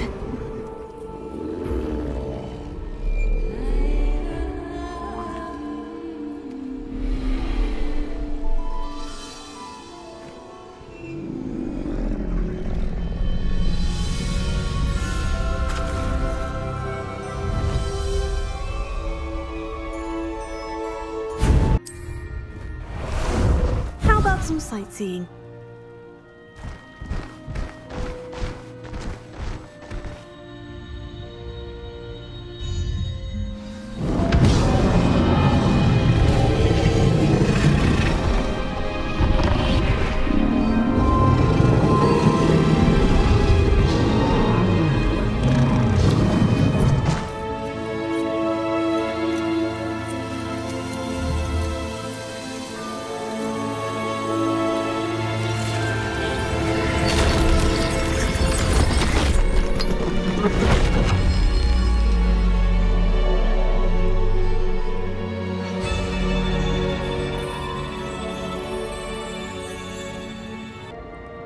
Professor Rackham was right to have had faith in you. My memories should answer any questions you may have about the power you will need to protect Thank you, Professor Bakar. I shall see you back in the map chamber.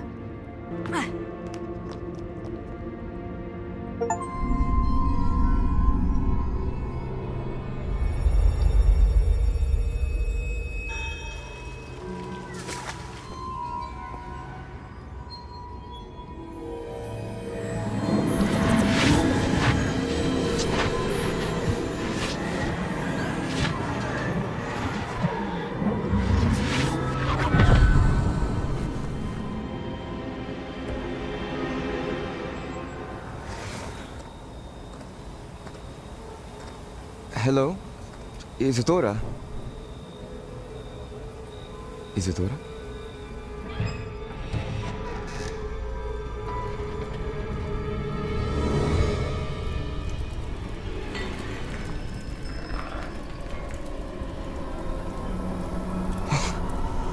Mr. Morganach,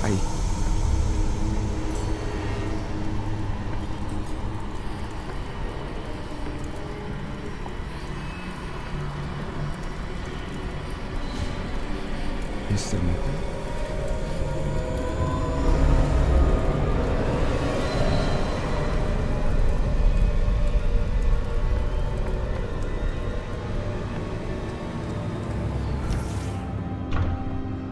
Son, I'm glad you're here. Isadora was not at her home. I know. Her father... Percival. What is it? It is as though he was stripped not only of his pain, but of all emotion. Everything is much worse than I feared. Neve was right. Isadora hasn't stopped. I've just learned that she has been wielding that magic on students. We must gather the others.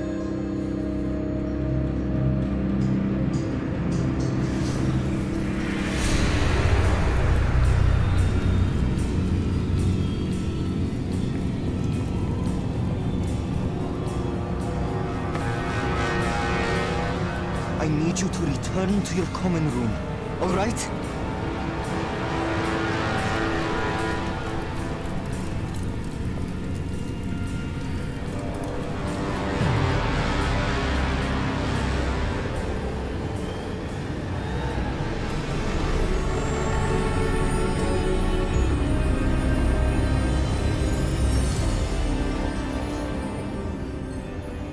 What have you done? Take a breath. Students, Isadora. Everyone feels pain. And why? Because of your arrogance? Your obsession with secrets? We won't suffer any longer. Not my father, not my students, no one. Isadora, set down your wand. Professor, you taught me to hone my power, not throw it away. I did not teach you this. Expelliarmus!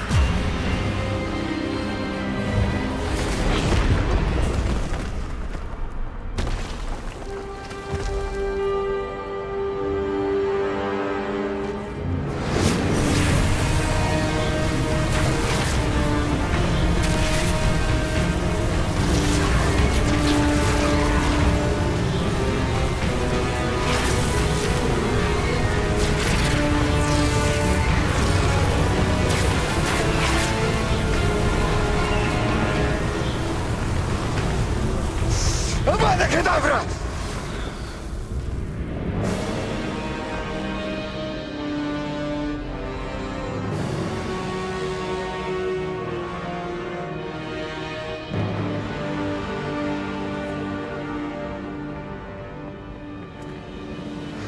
She's alive.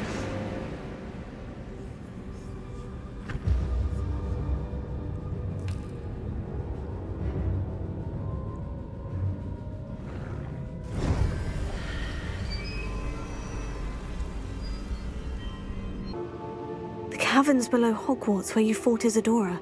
Is that the location of the final repository? It is.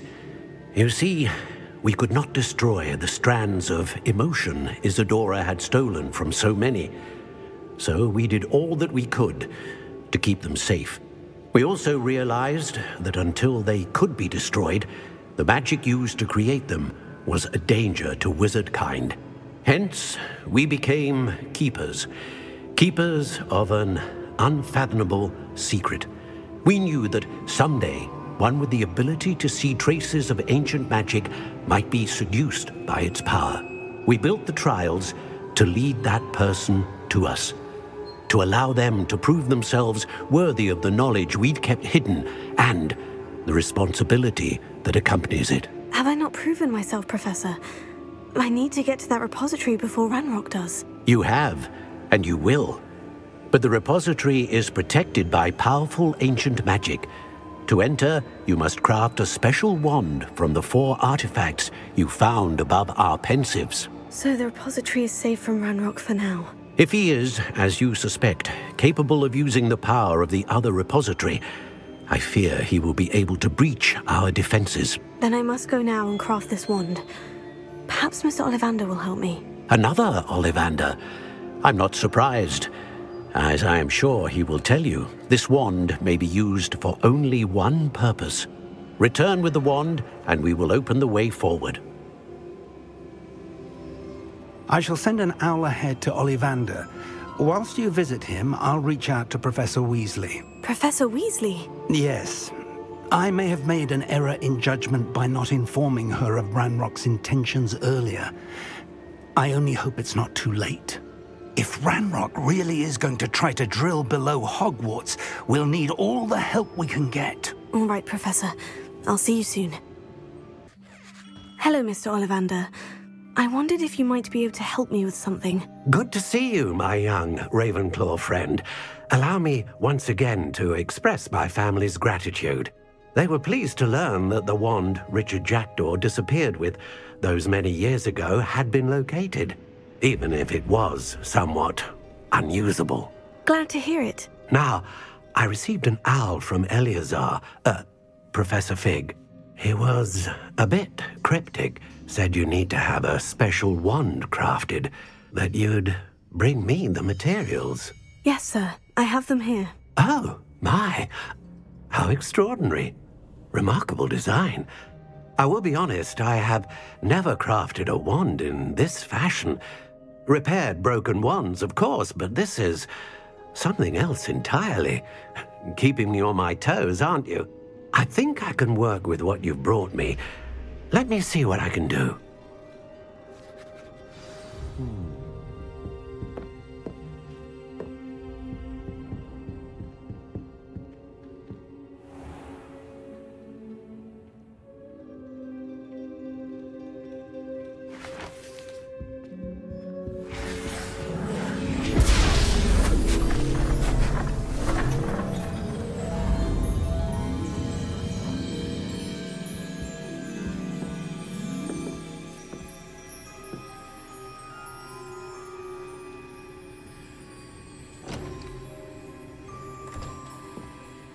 It is done.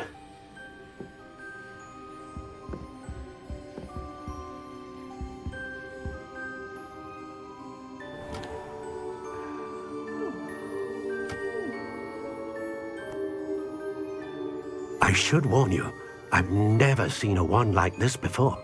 My suspicion, as Professor Fig implied in his letter, is that it serves a unique purpose.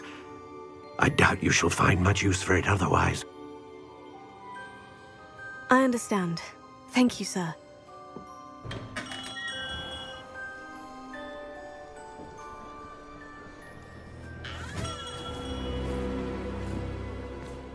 I'm afraid you're on your own. I've ensured that we have a moment to ourselves. Oh, come, come. No need for such theatrics.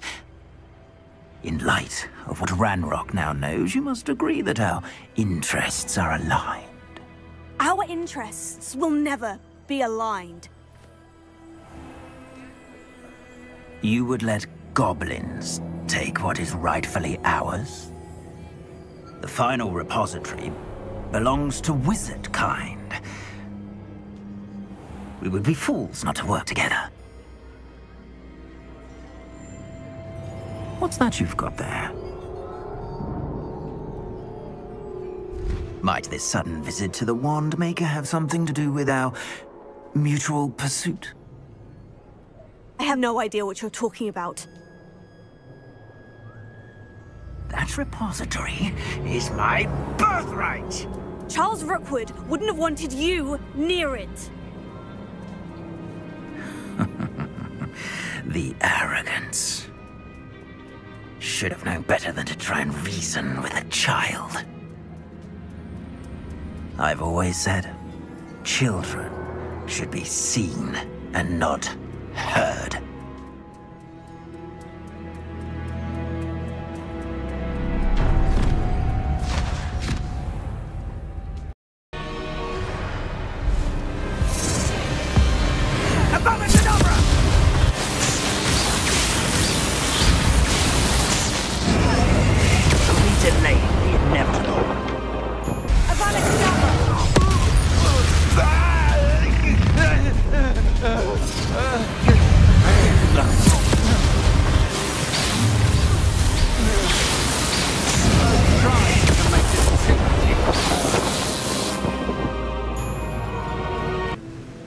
Victor Rookwood is dead. He confronted me as I left Ollivander's with the Keeper's wand. I had to defend myself. Godric's heart, are you all right?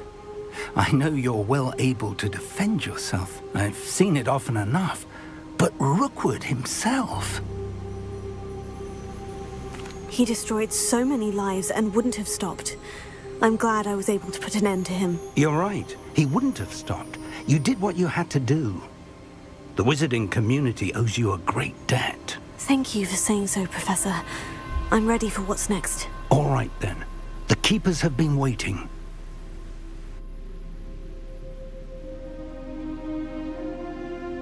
You have completed all of our trials, and you have done so under circumstances even I did not foresee. You understand now why all of this was necessary.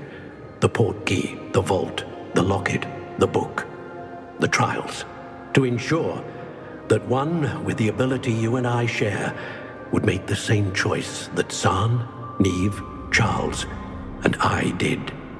Now that you have witnessed my memory, you understand all that is at stake. Not everyone is what they seem. As you know, light does not exist without shadow, nor shadow without light. Simply because you can eliminate darkness does not always mean that you should. Even the most well-meaning and competent amongst us cannot possibly know the consequences of manipulating what should be beyond our reach. What lies in the repository must never be released. Resist the temptation to destroy or control it. The magic that you have so carefully honed must now be used only to protect the secret we keep. You have the wand. You will know when to wield it. We leave our legacy in your hands.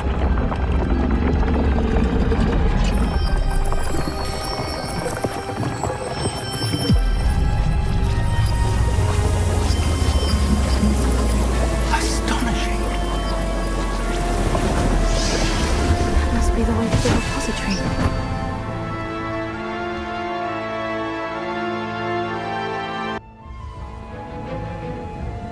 I should hope that the enchantments protecting the castle will protect against an incursion from below. I fear they may not. Although, if they don't now, I can assure you they will in the future. Were you able to reach Professor Weasley? I was. Hopefully she and the others will arrive soon. They know where to find the door through which we entered.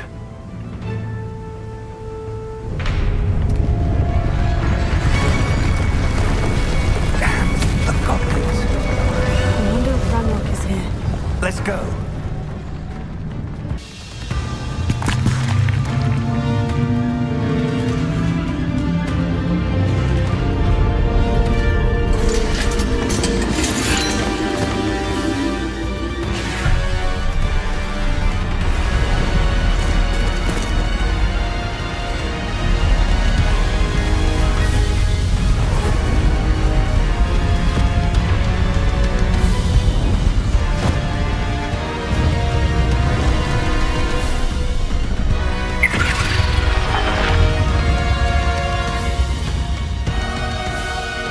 rebels have somehow evaded the castle's defensive charms.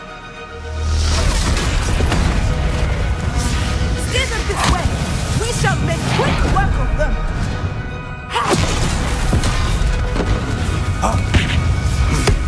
They got this.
I'm relieved we got here before Ranrock.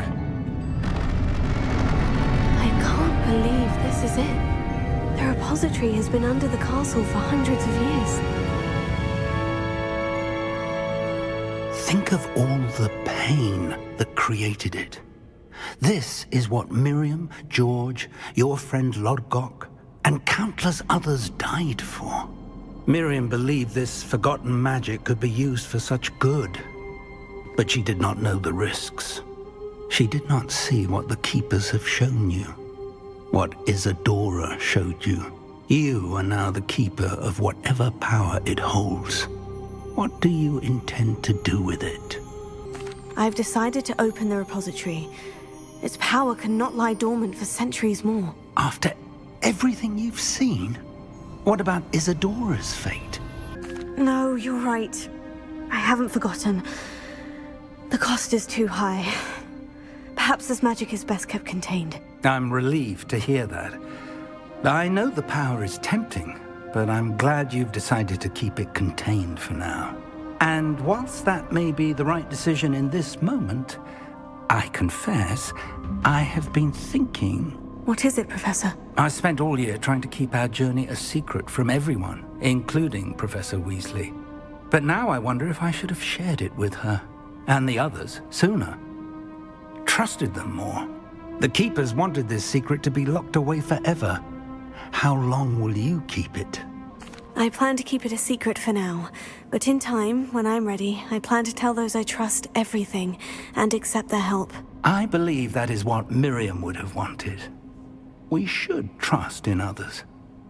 If anyone can rise to this challenge, my friend, it is you.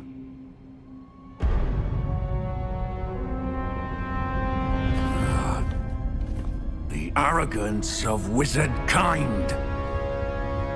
Goblins built this repository. It belongs to us. Enough, Ranrock. It was never yours. I've been wanting to play with this. Miriam's wand. If she'd simply handed over the container, all of this could have been avoided.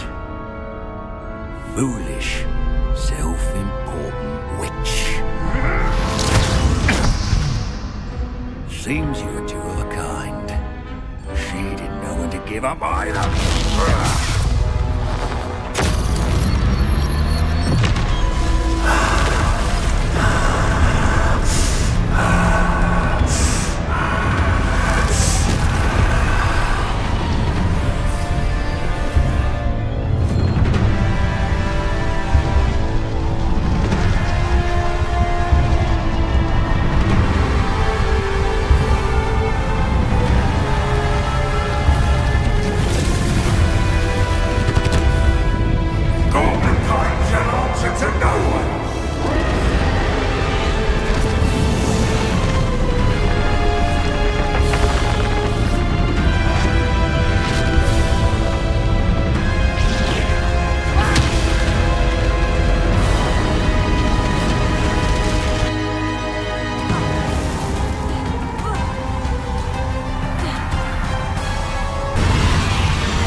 Miriam.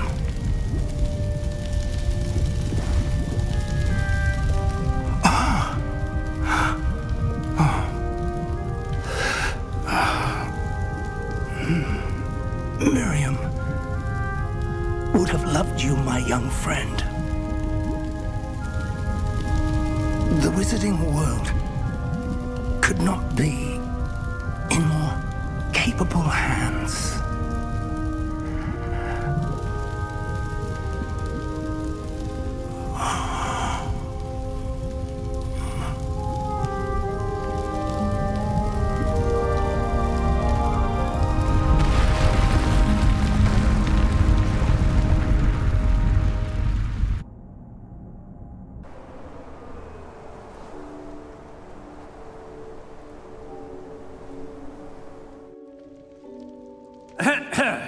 Professor Eleazar Fig, I dare say he was a beloved professor to many of you, certainly a long-standing colleague to his peers. A famed adventurer and seeker of knowledge, he built a reputation charging into the unknown, brazenly disregarding both discretion and safety, providing perhaps a rather unfortunate lesson for us all. His devotion to adventure was rivaled only by his dedication to Hogwarts. And of course, to his wife, Middy, whom we lost much too soon as well.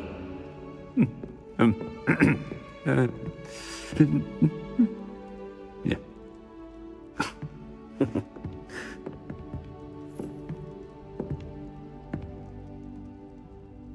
Professor Fig represented the best of all of us. He could be deviously clever, possessed a brilliantly inquisitive mind, and was the most loyal of friends. But perhaps it was his remarkable courage, for which we will all be forever indebted to him. If not for Professor Fig,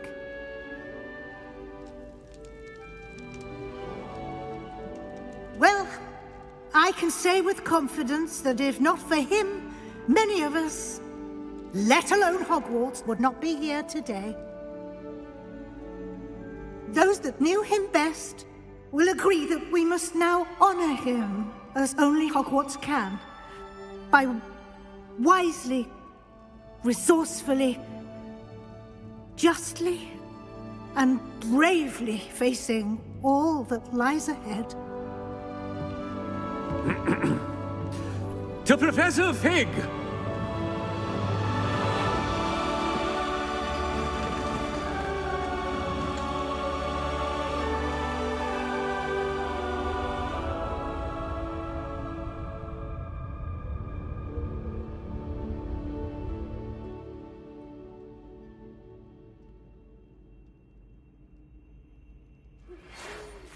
Can't believe we lost Fig. I didn't know him as well as you did, but I know he was a good man. Glad Weasley spoke for him. She honored him well. Fig will be well remembered. I wish the same could have been done for my uncle.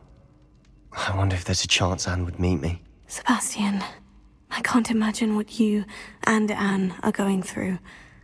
Perhaps you'll hear from her soon. I hope so. I'll let you know. Sebastian, there's something you should know. It's to do with Victor Rookwood. I heard a rumor that he confronted you outside of Ollivander's. Sounds as if you faced quite a fight. The rumors are true, and I did. But it's not that. Just before Rookwood attacked, he uttered something familiar. The same words Anne heard before she was cursed. Children should be seen and not heard. Wait. What are you saying? It wasn't one of Ranrock's loyalists who cursed Anne. It was Rookwood. It was Rookwood all along. This can't be. It was the Loyalists. It's always been them. The night Anne was cursed, all she saw were goblins. Once Rookwood allied with Ranrock, Isadora's estate became of interest to them both. That's why Rookwood was there the night Anne was cursed. He was working with Ranrock. When he saw your sister, well, he didn't want anyone to know. So he cursed her. And she's never been the same. So cruel. Rookwood deserved what he got. Thank you for telling me. It wasn't a goblin. I suppose I owe you an apology. All this time I thought goblins were the enemy. But it was never that simple. Ominous said he's spoken with Anne. I wonder if she'll see me. I'll find out and send word when I know more. Pardon me? Hello there. Was there something you needed? Hello. I was wondering if you would be interested in having your own shop and a house elf to help you with it. Penny's the name.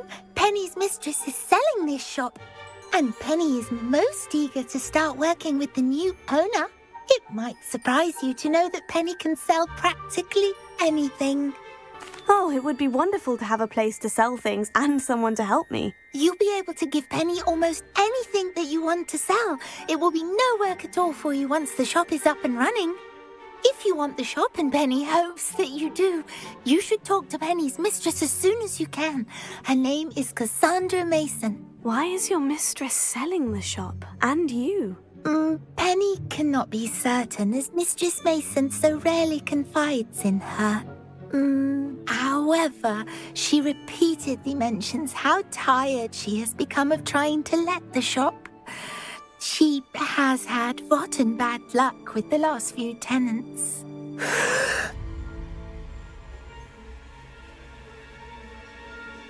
Are you all right?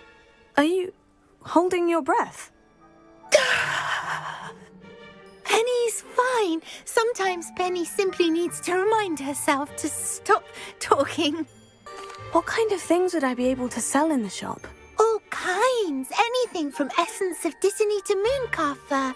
If a buyer exists for something, then Penny can sell it and get the best price. Just ask Mistress Mason. Why are the premises in such disarray? Oh, the previous tenants were not able to manage very well. They seem to have given up rather quickly.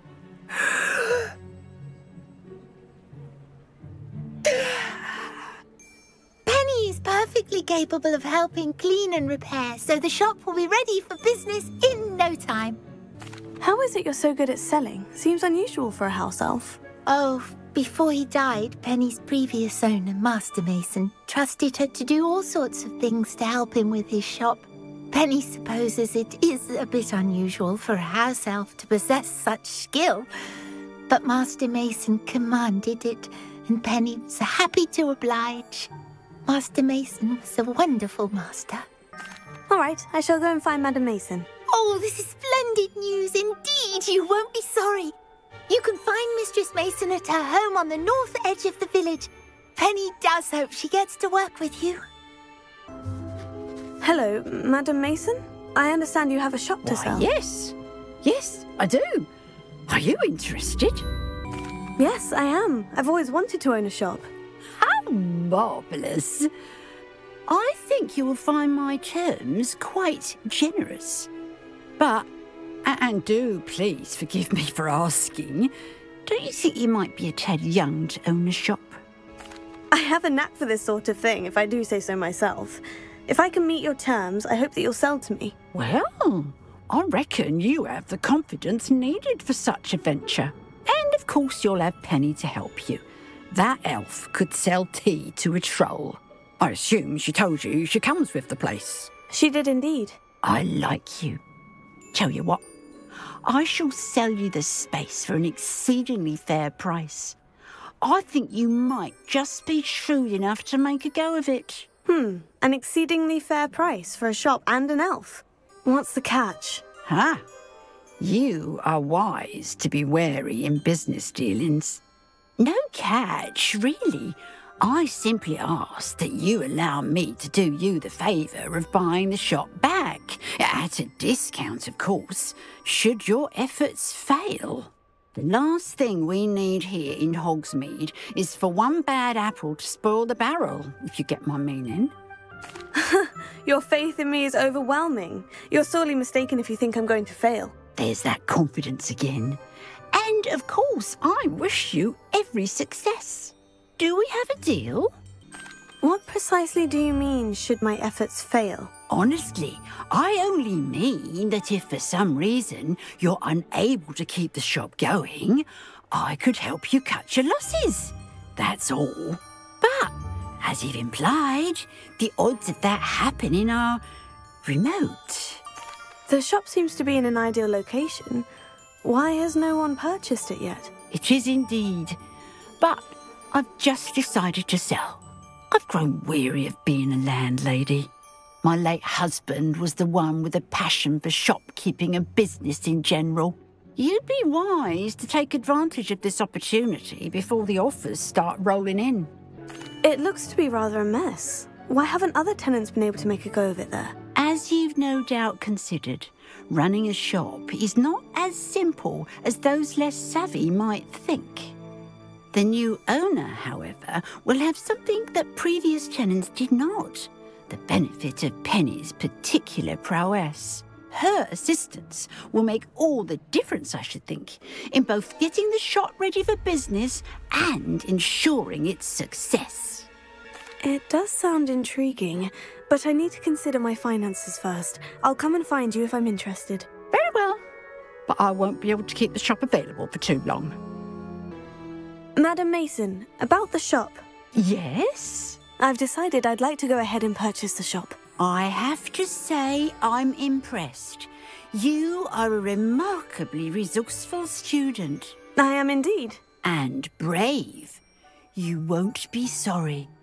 Give me the money and I shall get the paperwork filed immediately. Wonderful. Shall I head directly to the shop? Please do. Oh, one more thing. Since my husband died, I've not been able to bring myself to retrieve some of his personal items. They're in a chest at the back of the shop. Penny has the key. As you get organised, I would be terribly grateful if you could help an old widow and gather his things for me before you open for business.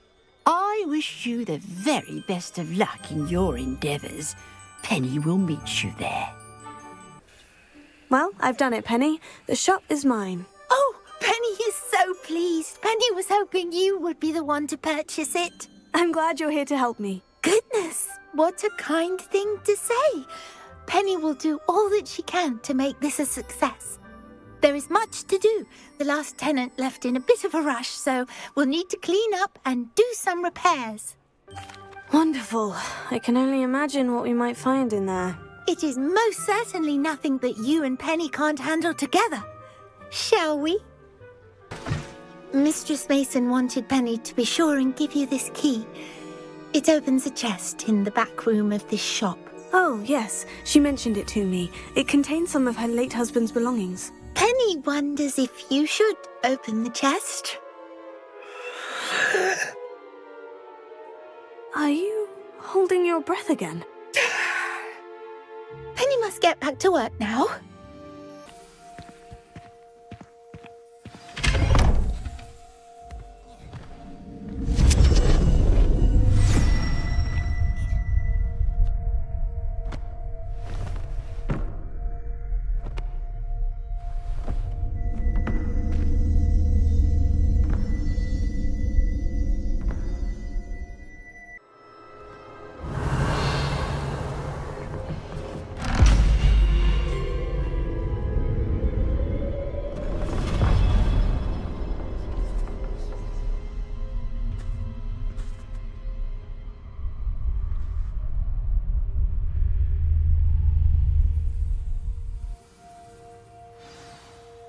Revelio.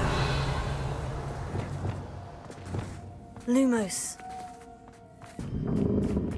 Well, that's not very hospitable. Oh, goody! Someone to play with! You seem to have your wits about you. What fun this will be! Lumos. For me, at least. Revelio. Lumos.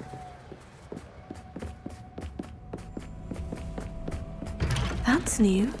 Onwards, I suppose.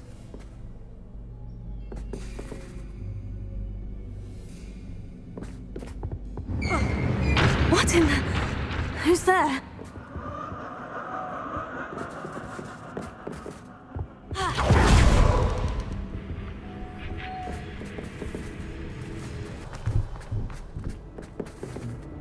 Lumos.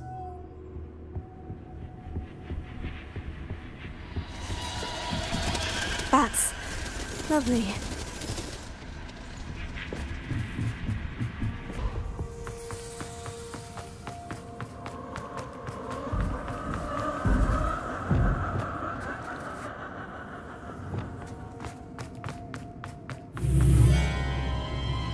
Lumos.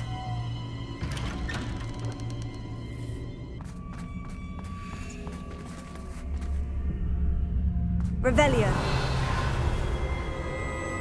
Oh, you've come so far, so quickly. Well done. You might be just the playmate I've been looking for. I do hope you enjoy my playground. I encourage you to tell everyone about it. If you make it out, that is. Please try. If you get to the end, perhaps we can come to some sort of arrangement. I do want your shop to succeed, after all. Revelio. What's this?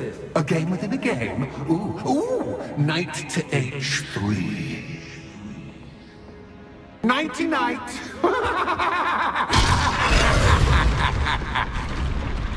That was the wrong square.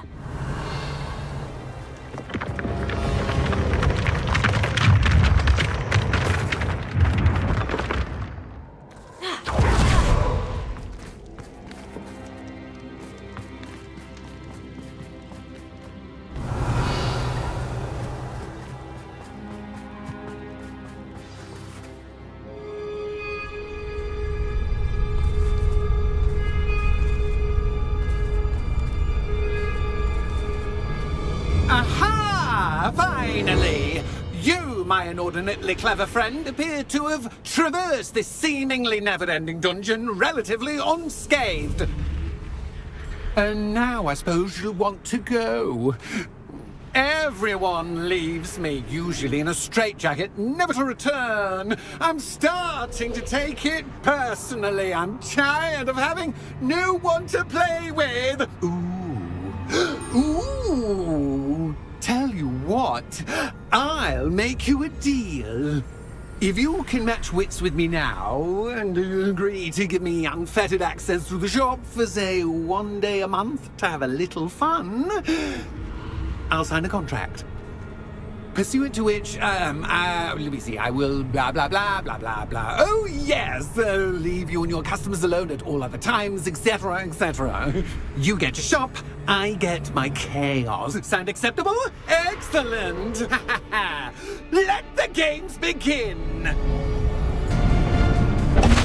Just once, try seeing things from my point of view.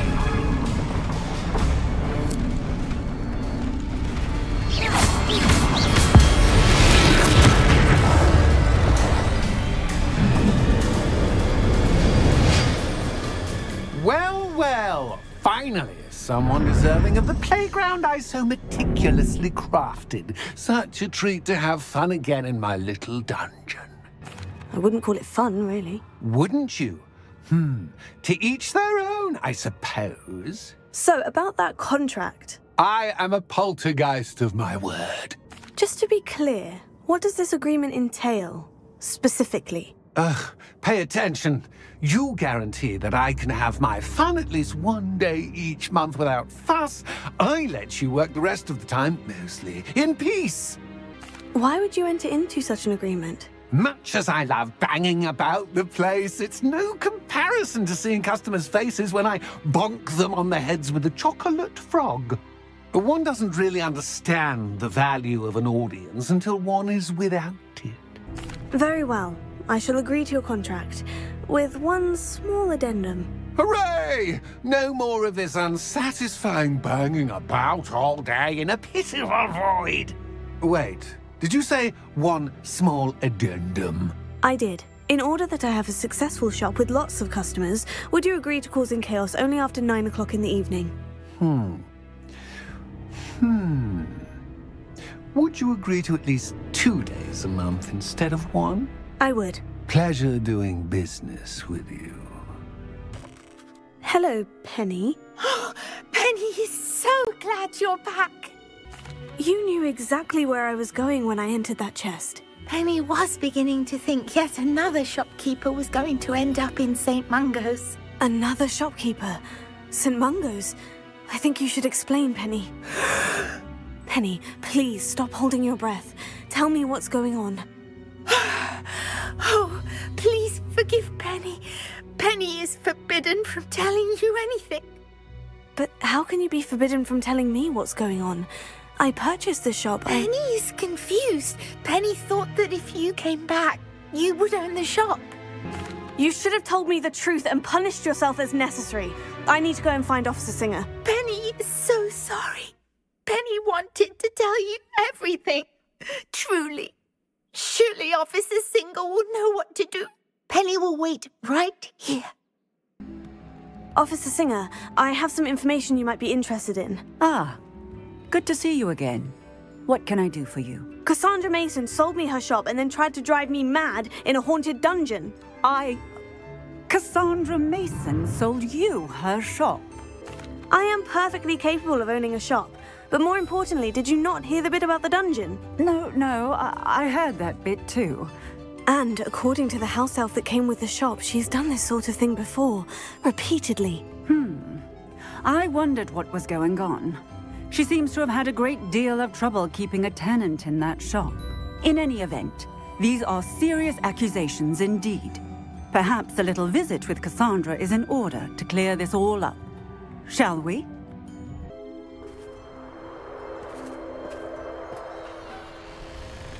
Oh, hello, Ruth. I see you've met my new tenant. Cassandra, it's my understanding that you sold your shop and your elf to this student. Now, they've been telling me some very interesting stories about your business practices. Perhaps you should come with me.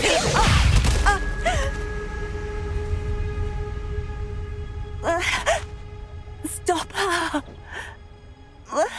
Expelliarmus Incendio! Fringo!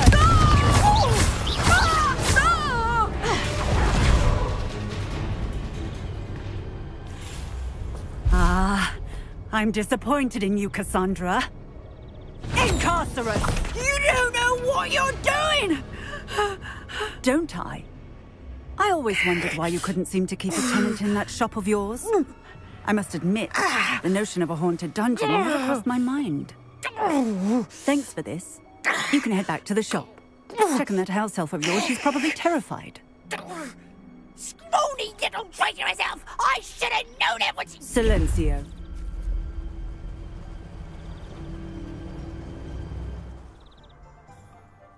Oh, and not to worry. Cassandra will immediately file the paperwork needed to grant you ownership of both the shop and the elf. On her way to Azkaban. Thank you, Officer Singer. Best of luck to you as the newest shop owner in Hogsmeade. Penny, I have what I hope will be good news. Officer Singer confirmed that ownership of the shop has now transferred to me. Oh, well, that is good news. Penny is so relieved. Penny had the most difficult time keeping the truth from you. Penny promises to work as hard as she can for such a kind new owner. Penny, I found an item of clothing in the dungeon that I'd like to give you. Oh, thank you. Thank you. Penny never thought she would be given clothing and become a free elf. It's my pleasure. You deserve it. Of course, Penny will be staying on and managing the shop for you. Penny, you're free. You can do anything you've ever wanted to. But all Penny has ever wanted to do is run a shop with a friend and sell to the villagers in Hogsmeade. If that's what you want to do, Penny, then nothing would make me happier. I'm genuinely glad you'll be staying on. Penny is too. All that's left is for you to choose a sign for your new shop, and Penny will take care of the rest. I choose stitches and drafts. Excellent choice. Have a look outside. Thank you. I shall work on collecting items for the shop's inventory. Oh, and Penny, we'll be closing the shop by 9 o'clock every night.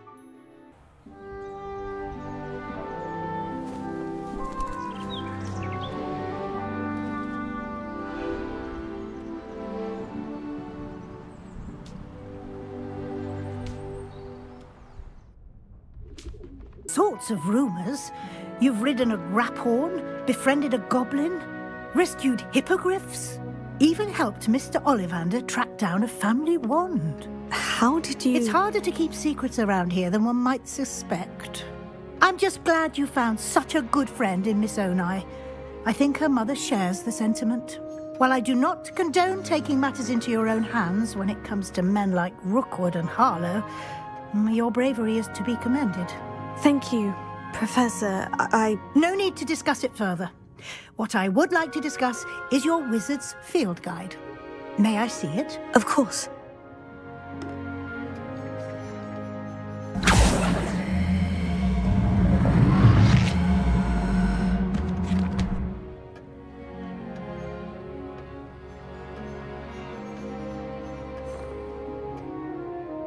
What do you think, Professor? I think you've been busy this year.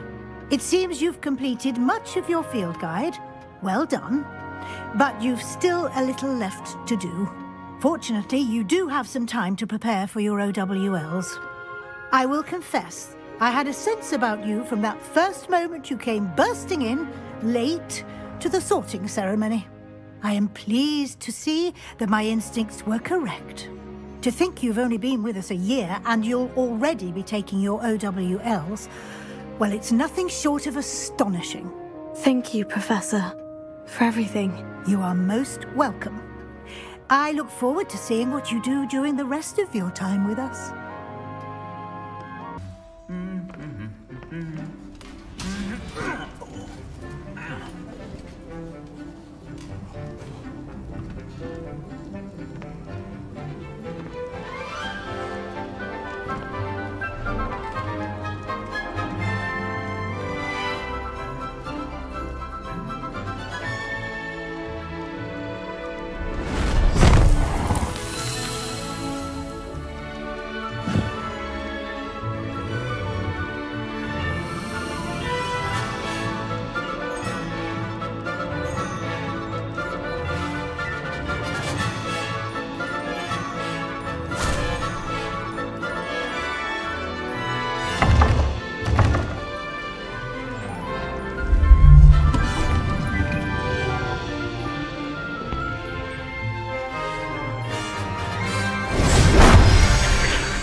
This year, we have seen our students exemplify the bravery of Godric Gryffindor. Allow me to finish. The loyalty of Helga Hufflepuff. The wisdom of Rowena Ravenclaw.